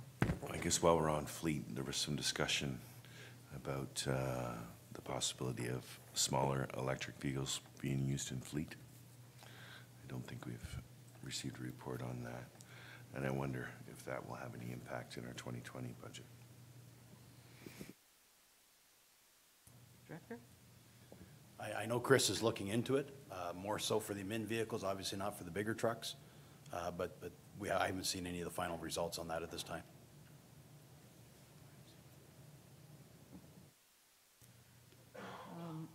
I have one, it's more of an overall question, but, because I can't remember how much of it pertained to Public Works, but what's the total dollar value of what fell off in 2019 of one time and the total dollar value of what came on in 2020?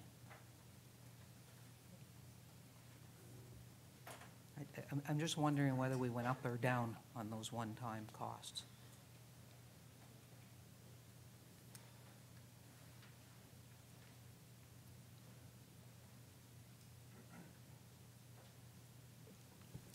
So thank you, Mayor Terziano. I don't have the exact number. I will get you the exact number. Off the top of my head, I do recall there was about $93,000 worth of levy-funded one-time projects that were removed in community services. There were a number of other projects that were funded through reserves, though, which overall doesn't have a net levy impact for 2020. But there were definitely at least $93,000 worth of one-time 2019 costs that were removed, that were funded through the levy last year.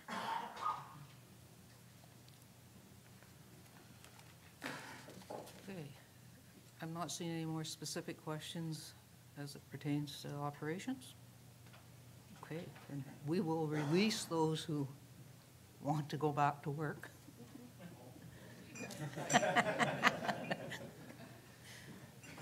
Thank you for being here. What department do you want to go to next, Madam CEO? Community Services, I guess?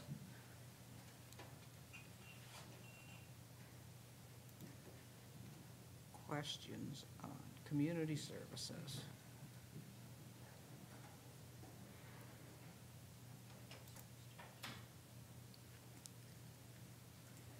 Councillor Weed. Thank you, Mayor Terziano. I don't know if this is community service or not, because it strikes me as a new, something I haven't heard of discussed yet, and that's the new track for Conroy. That might be a Parks question. But, yeah, so I might be a day late and a dollar short, but I had it as one of my notes, and I'm not sure what it pertains to. I think it does fall under Parks, but Director Hernan? Or, Colleen's here. Colleen, Sorry. yes. So it is in the forecast, just based on age. We will continue to condition assessment to make sure that we're going to either repair and/or replace when it's actually needed. And it is totally funded through the reserve, so if it's not done, we're not taxing for it at this time, correct? I believe that's the case. I'd ask Julia to confirm that. That's part of us putting money aside and growing it every Right. year so that we Right. don't have a significant spike in the taxes. So we But do it- tax for it, but we tax on a gradual Yeah, basis. so it for doesn't affect the levy of 2020, though. That's correct. Okay. Other questions? Okay. I have one general one, and it may be too general to require a specific answer, but I was a little concerned overall that revenues appear to be decreasing in almost every department throughout community services. And I guess I have to assume that everybody's looked at their numbers and our facilities are being used less as opposed to more. Would that be a fair assessment, or? Sure. Greg?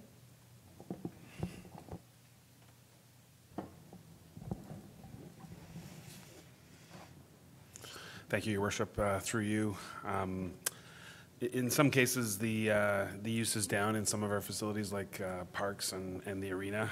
In other cases, there's been an increase in kind of not-for-profit business that has a much lower rate, and there's been less wedding business, less corporate business, and more fundraisers, not-for-profits. So in the community halls and the active living center, businesses a little bit increased on the number of uses of the halls, but overall the revenues haven't matched due to the type of business we've had. I guess further to that, not to put you on the spot, but kind of to put you on the spot, and we've obviously looked at any expenditures that we can reduce in relationship to the reduced revenues. Some of the impact on just like the general cleaning of and the electricity and the utilities remains pretty status quo. Pete and I have had some good experiences with learning through the hydro and hosting the concert that we hosted in the spring in May at the Canada Summit Center. So we've had some learning opportunities from that. But overall, the expenses generally are pretty much the same, whether it's a not-for-profit versus a wedding. I'm going to ask one more, seeing as I don't see anybody else. Pittman's Bay Rentals, we lost the weekly use group, but how have our revenues on Pittman's Bay on the weekend usage been going, up or down? I cannot find a specific line item for Pittman's Bay revenues.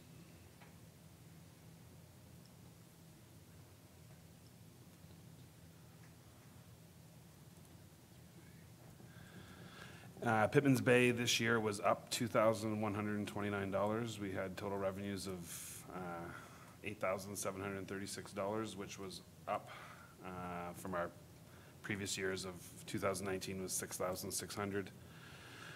2018 was $5,300. So we've been able to get some business in during the week.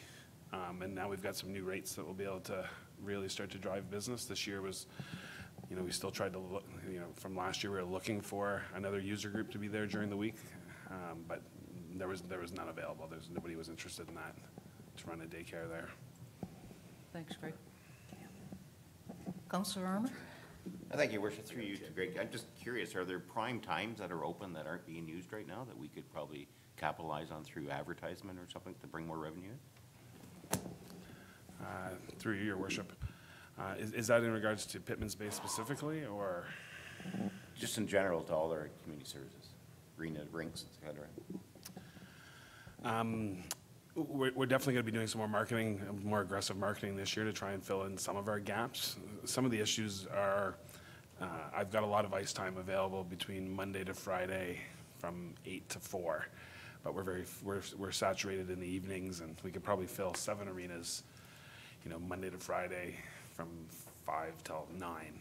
There's a lot of demand there, but it's once we get outside of that demand. But we'll definitely be actively, I've already been in touch with Lauren to try and increase our marketing exposures for corporate business, and I want to look at some opportunities to see if we can get back to that middle ground between North Bay and Sudbury, where we're getting a lot of usage as a middle ground between those higher end competitive teams that want to compete in the GTA.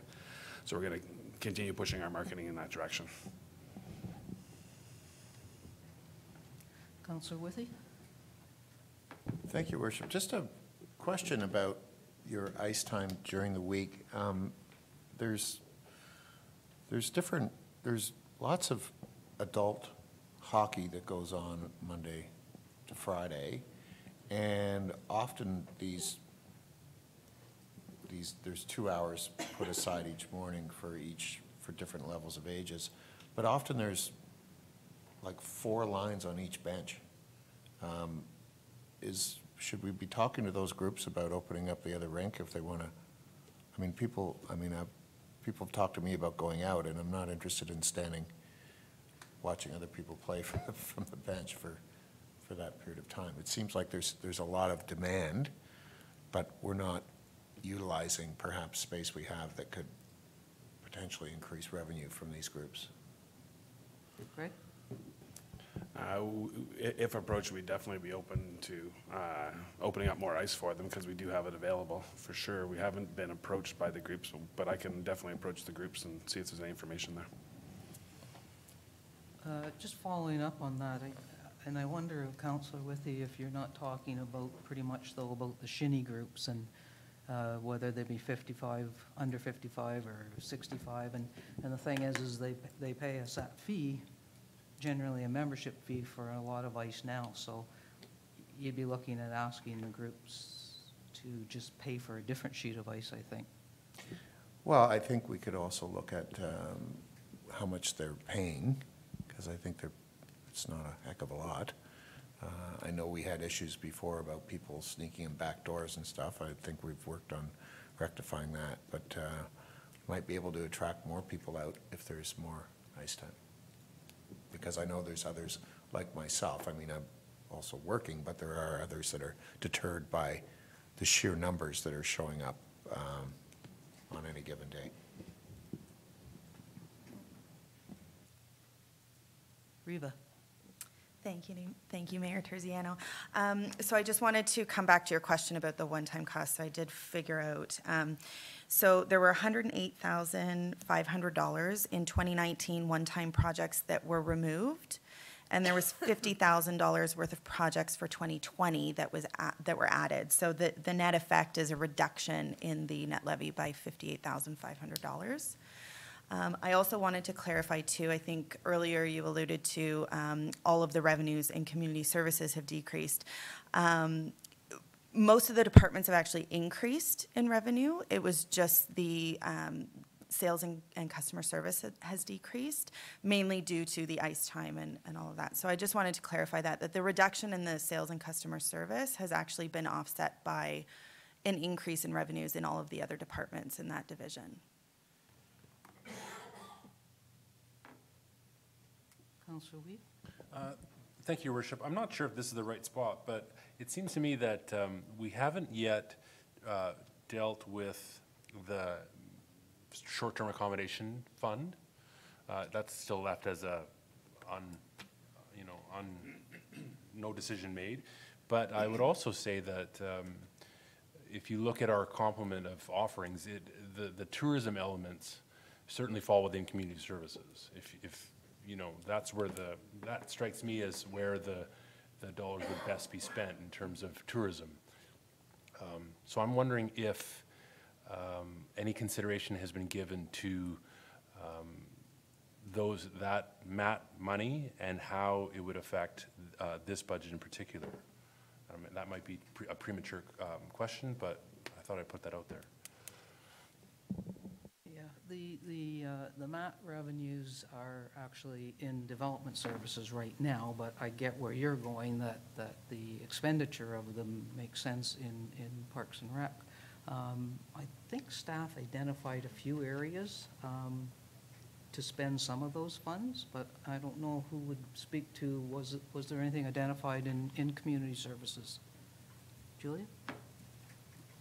So I just want to clarify with the MAT money under the bylaw that we have for spending it, that it has to be for, it can't be for existing capital, and it can't be for ongoing operations, so it has to be for new things. So we did try and look at areas or items in the budget that would fit in with that, and we tried to move those over. So if you look in the development services budget, we do have a separate MAT budget, and we've identified a couple of things in there that it could be used for. Councillor Thompson?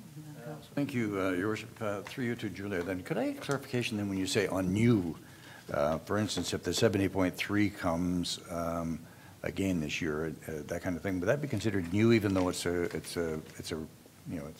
comes on an annual basis type of thing? Would that be considered new on an annual basis? I believe that the licensing fee for the Ironman is included as part of, to use the MAT money for that. So we have moved that over from economic development. There's a few items from economic development that have been moved over to the MAT budget. So I think it's a $25,000 licensing fee. So that is included in the MAT budget. Okay, thank you. But for clarification, what is new then?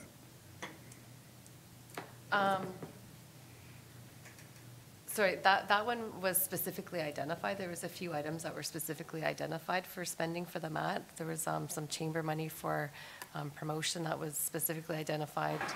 The Ironman was identified, and I believe some other contributions for the Port Sydney Chamber was also included in that. So it's not specifically for new, not only for new items, but in general it can't be used for items that we already have currently in our budget that we budget for every year, aside from those that specifically relate to tourism. So in any event, they would be applying each year then, in the case of, because we don't know for sure that 70.3 is going to be an ongoing basis, because it is, it is okay, good for this year, and it may be again for next year, but it's not necessarily for an ongoing in that sense.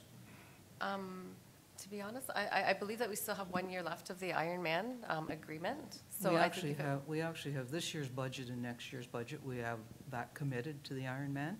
Following that, if the Ironman comes back, they may be eligible to apply to the actual MAP board as opposed to being funded through the town. Yeah. But the Ironman and the ongoing chamber funds are something we committed to when we set that money. Councillor Withia, I think you were next. Yes, thank you. My question is a sort of general in nature as well.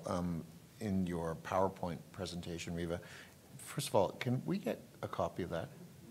Is it? And so my question is, there's nothing in there for any grants whatsoever that we get from anybody. Is there some sort of report or graph or something that could be pulled together to show us what, in fact, historically we've received in those areas, just I appreciate you plug zero, I shouldn't use the word plug with accountants, sorry. I appreciate you put zero in there, but it's never not zero. And just wondering about that. Thanks. What's up, Julia? Sorry, I just wanted to clarify that we do have one grant that's funding that is in there, and we presented that as part of the capital project, and that, the capital budget process, and that was the Atwell Bridge grant. So we have included that, which has reduced or made our reserves better off for that amount, because we have applied for that funding and we've received word that we are getting that funding. So we have included that, and we can certainly get you a history on the grants. That'd be appreciated. And what was the Atwell number again off the top of your head, you know? Just ballpark.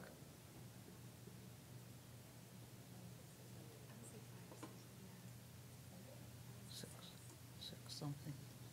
Six something? Yep. It was around $600,000. Thank you. Any other questions specific to community services? Councillor Alcock. I think because I think it was zero service change, service level change. So I wonder if someone could speak to discussions or plans around Heritage Place.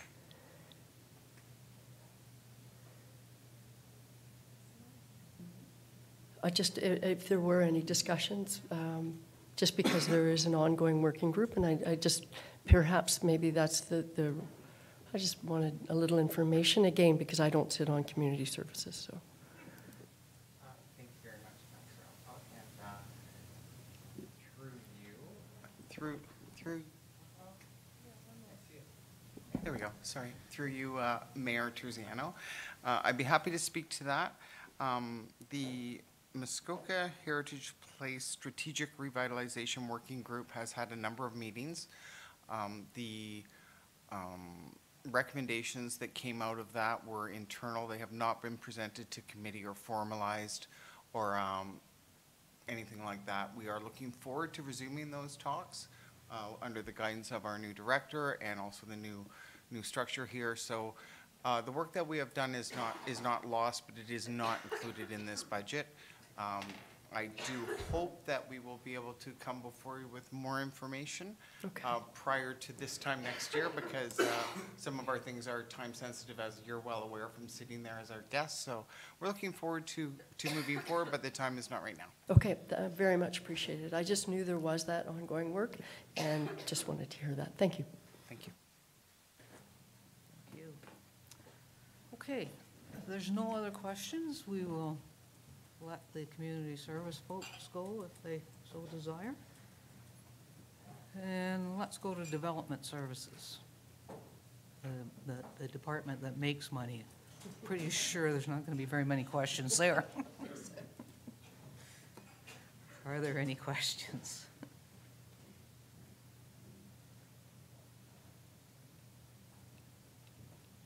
Councillor Alcock. It's not much of a question. Actually, I think we covered it. My only question or comment was around the MAT funding and how we were organizing that. But I think we had enough of a discussion around that, I guess. Okay. Okay, corporate services.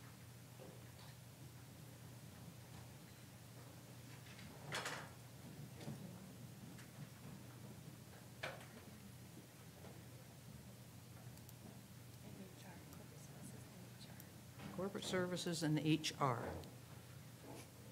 Questions?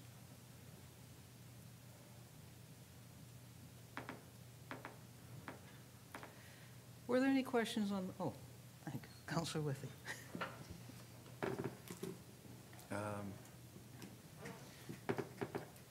I have a question for the CAO, and I guess in general, it's a concern I have. And it's based on the preamble document where it talks about your priorities, and a lot of it is pertaining to the local health care stuff. working with the local group and things like that. And I'm wondering why, if I could just get to it here, why there's so much focus on that when I don't think that it's something that really should have a lot of focus on it from this level and in the future. Here it is. Key projects initiative, local share working group and district health service political representation. That's actually twice in here. Develop plan for attracting specialty health service to Huntsville. I'm not sure that these are things that kind of fall within what you're doing as a CAO, if you know what I mean. I think these things are sort of fall on all of us as they arise, but I mean, I don't know what's going on with this local share working group on an ongoing basis, I guess would be one question. The other question was this about as I just mentioned, this develop a plan for attracting specialty health service to Huntsville. I don't know what that entails or what you're thinking with that. To me, that would be something that, the mock board would be looking at as far as recruiting and bringing new things in, or the medical community itself. Anyways, that's just a question for you. CA Cord? Thank you, Your Worship. So as Riva noted and Julia noted earlier, the way that we developed our business plans was through the review of the strategic plans, and each of the items were allocated to various areas. These specific items, because they're very general in nature and actually don't fall within the municipal responsibility, fell on my business plan. So it's not that, and the CAO is the only staff member to members of council, so therefore if it's initiatives that members of council are interested in, which it is because it's been identified in the strategic plan, then I would be your go-to person to make sure that some of these things come to fruition or at least are followed through on. So it's not necessarily saying that I am doing these items. For example, the local share working group, it was decided by council within the strategic plan that they wanted some involvement in that, and the involvement is the political representation in both of these areas to actively participate in healthcare initiatives. So although it shows up in my business plan, it's actually members of council who sit on those working groups that will play an active role in that. The next one was just talking about partnering with East Perry Sound, ensuring that partnership is maintained. That was certainly a directive from our previous mayor and was identified in the strategic plan. So it falls within my business plan as well to make sure that there's carriage in that area. And that would be facilitating it with the current mayor or members of council if we're going to proceed with that item. Things such as the Fairburn Nursing Home, I have been the lead on that file when it comes to involvement with the property, but more or less just overseeing the development of the Fairburn Nursing Home as it pertains to the current letter of understanding that we have between, it's a tri-party agreement with Fairburn and with Greystone as well, Pat Dubé. So again, I would be the lead staff member on that file. So again, it's recognized in my business plan. And I do sit as the rep. Council did appoint me to sit as the rep for the Fairburn Nursing Home Capital Committee, which hasn't met in a number of months because we've been on postponed over the past few months. But again, just being the voice at that table for council and bringing information back, which I've been doing. So the specialty health services that was identified in the strategic plan and approved by council talks about developing plans for attracting specialty health services to Huntsville. Again, that's more so of an active role that members of council will play at the district table, and I would be your go-to person if there's anything that you required here at the local level. So they do show up on my business plan. They are not my responsibility. I'm here to help facilitate members of council to meet the goals that they've identified in the strategic plan. All right. Thank you for that. And actually, just, just further to that, we have the strategic plan, and we did adopt it, and we haven't discussed a lot of it since, and now staff have developed business plans from that strategic plan. So if at any time council wants to forward a discussion about some of the things that are now in staff's business plan that they think that, it's not a high priority to us, we can, we can tweak these plans and modify them anytime we want. So, you're more than welcome to put it on a future agenda if you think there's something on any plan that we should reconsider whether we want to go there. And that'll go on all year and probably all terms, so. Any other questions? Councillor Whedon. Thank you, Your Worship. Under the election portion, it seems that we're putting aside roughly $27,000 per year for a 4-year election every year, or every 4 years. And that would run the cost of approximately $108,000 to conduct the election for 2022. That's assuming that we maintain an electronic ballot. And I'm just wondering that when we embarked on this process that we've just completed with whether to appoint or conduct a by-election, it seemed that the price to do an election with a paper ballot was somewhere in the vicinity of $150,000. So my question is, if at the end of this term we determine that, or subsequent terms, that we want to revert back to a paper ballot, would we be shortchanging ourselves in this reserve come election time? Madam Clerk, do you want to field that?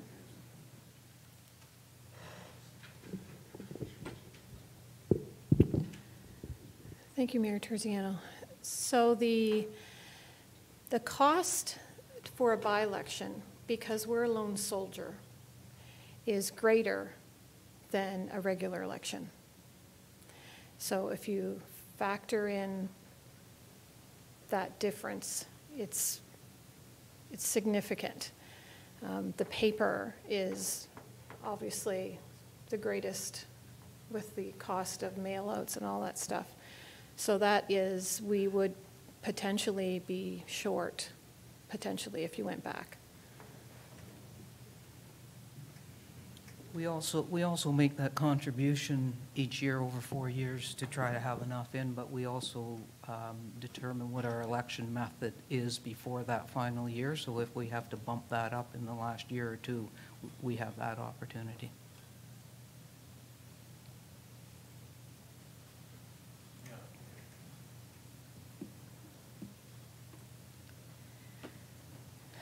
No other questions?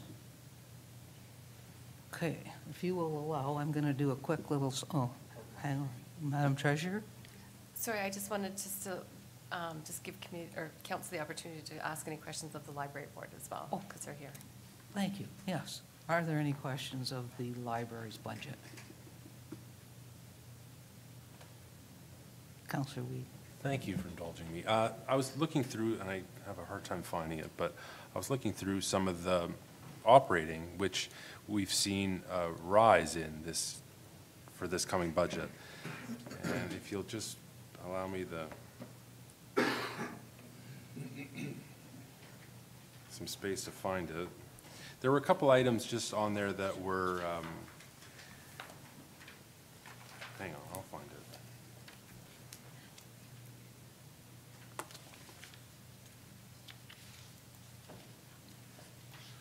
Okay, so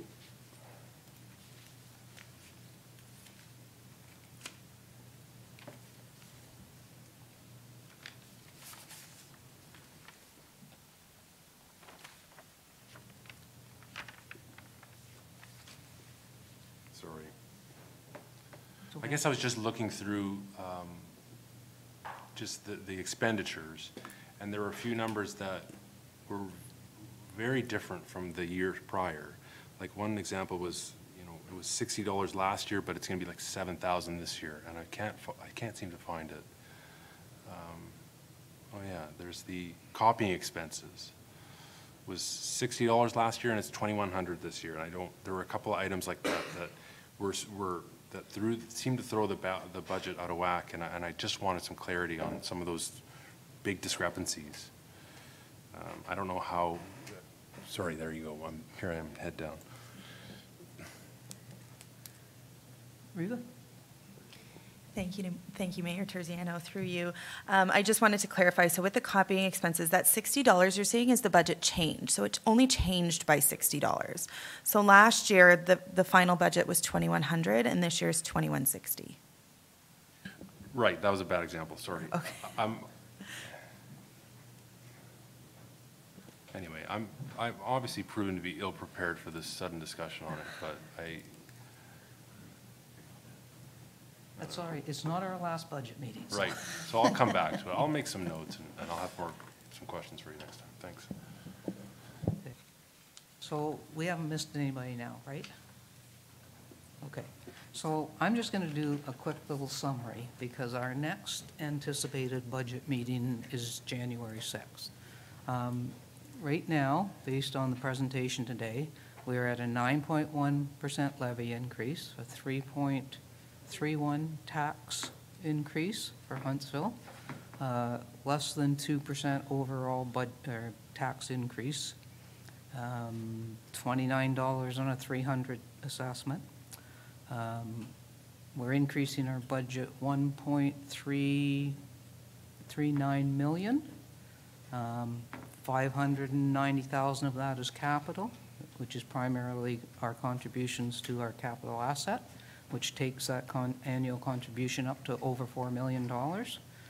The operating increase is 800,000. Of that 800,000, 330,000 are two items: a hydro miss for a couple of years, and an insurance increase, which takes us down to less than 500,000 in increase in operating. So in a nutshell, our capital part of the budget is about 25%, 4 million of 16 million, and our operating is about 12 million. So I would encourage council to take that away and determine whether those are the numbers that we're comfortable to live with. If anybody would just prefer to direct staff to make an overall dollar cut, if they're not comfortable with those, we can issue that direction, or you can go through your budget. I know that the budget coming out at the same time as all of the committee meetings has been a lot to digest, and we can have this budget before us, and the FMW in particular, until January 6th, and maybe formulate more questions or ideas if you do want cuts. I don't know if there's any will to pass this budget today, or if everybody's comfortable to have more of a look until January. So I open that up for any discussion. Councillor Fitzgerald. Thank you, Your Worship. Yeah, I don't feel the need to pass this today. I think it would be nice to have more time to review it. I'm sure everyone in their own way may come up with one item or another they either have questions about or potential ideas for savings. So I'm fine with holding it off till January meeting. Councillor Thompson? Thank you, Your Worship. And yes, January 6th, if we can have things finalized by January 6th, that really works well for operation and protective services, because, of course, we have some, this is the time of year when we want our tenders to go out or be prepared to go out, because there's such a, our experience has been this is the time of year to do that, or as close to the beginning of the new year as to do that, as it generally results in us getting, much better tenders, much better bids on our contracts. So having it done earlier has been our experience that it just works so much more beneficially towards our overall capital budgets.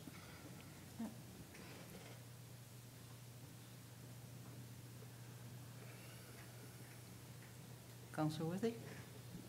I'm in no rush. I still have a little bit of due diligence to do on my own. I don't even know if January will do it for me either, but we'll take it step by step. I like to go through these things in a lot of detail, as you know, and see if there's anything else out there. There may not be. Thanks. Okay. Counselor Fitzgerald, then Counselor Alcock. Thank you, Your Worship. Just following up on Councillor Thompson's comments, did we not pass a resolution allowing certain contracts and purchases to go through to a certain amount of the previous budget, so we didn't have to hold off on purchases for budgets? Okay, just clarifying that. Thank you. You want to speak to that, Julia? Sorry, we did have 2 projects that we did say that, we did get approval to go ahead on, but there are a lot of capital projects on there, and I know it impacts the pricing of the roads. We've got some ongoing contracts that we need to, it helps to get it out early. You may. I guess my follow-up question is, have we made enough of an allowance to allow these things to progress with the financial obligations that are required with the resolution in the budget? Director Hernan. So there were several time-sensitive items which council approved and we've gone to tender on, and they're in the process of closing now. There's some large projects that we're ready to go to tender on once we know that our capital spend of $2.8 million has been approved. But as Councillor Thompson has indicated, the sooner we can get out with some of the smaller road resurfacing stuff, we will get better pricing. Thank you. Counselor Alcock. Thank you, Your Worship. I just wanted to add, I have no problem waiting either. I know I won't be here in January, but I certainly can provide written comments. And today's presentation, Riva's presentation, was excellent, and a lot of information, and a lot of very good information. So I'd like time to digest that, especially the comparative piece, year over year. So for me, I'd like to spend a bit more time, and I appreciate actually listening to some of the comments today. That gives me food for thought, so that's what I think. Okay, so the resolution before us says that we're forwarding. Oh, hang on, we have an amendment.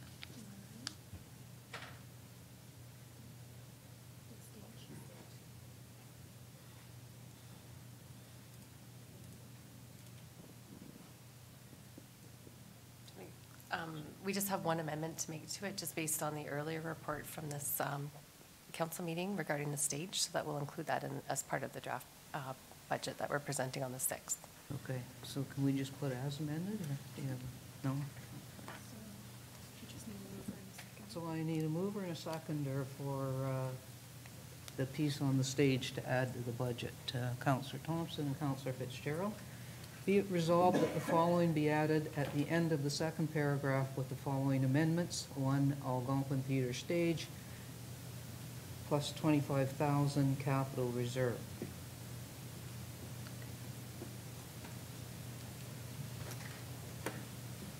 That's the original. So did you not want to add the 13,000 to that?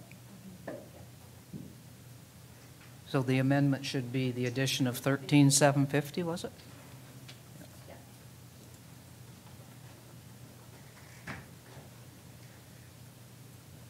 So, sure.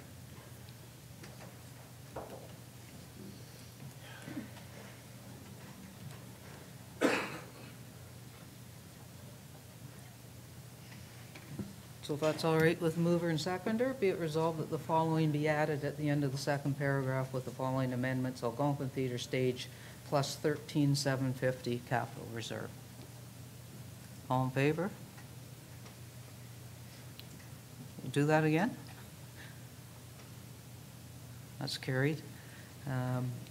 So then the main motion as presented. All in favor?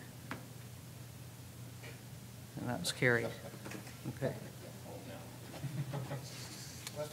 You gonna print that out?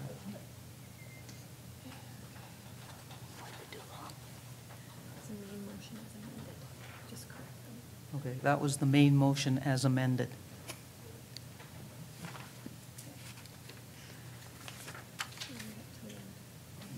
All right.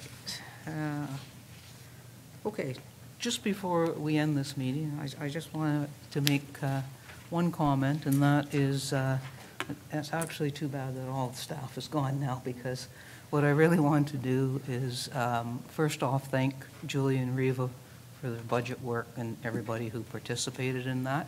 I know it's been a lot of work, because it's been a lot of work just trying to read through it all. So we do thank you for that work. We know that you put in way more hours than is normal. I also wanted to reiterate what Councillor Thompson said earlier to the works crew for the amazing job they did in our first major storm. That was appreciated. And the other thing, I wanted to thank all staff who have stepped up this year and really the last 8 months, because we've had a number of empty positions. And we've had people on staff that have backfilled those positions and done an amazing job, and it was all extra work, so we thank them very much for that too. And on that note, also, Merry Christmas and Happy Holidays to everyone, and, well, I guess we see you tonight, don't we? Okay. Darn, I was trying to get out of there. Moved by Councillor Fitzgerald and seconded by Councillor Schumacher. Be it resolved that confirmation bylaw 2019-132 be received, numbered, and read a first, second, and third time, and finally passed this 17th day of December 2019. All in favor? Moved by Councillor Fitzgerald and seconded by Councillor Armour. Be it resolved that we do now adjourn at 12:03 p.m. All in favor? That's carried.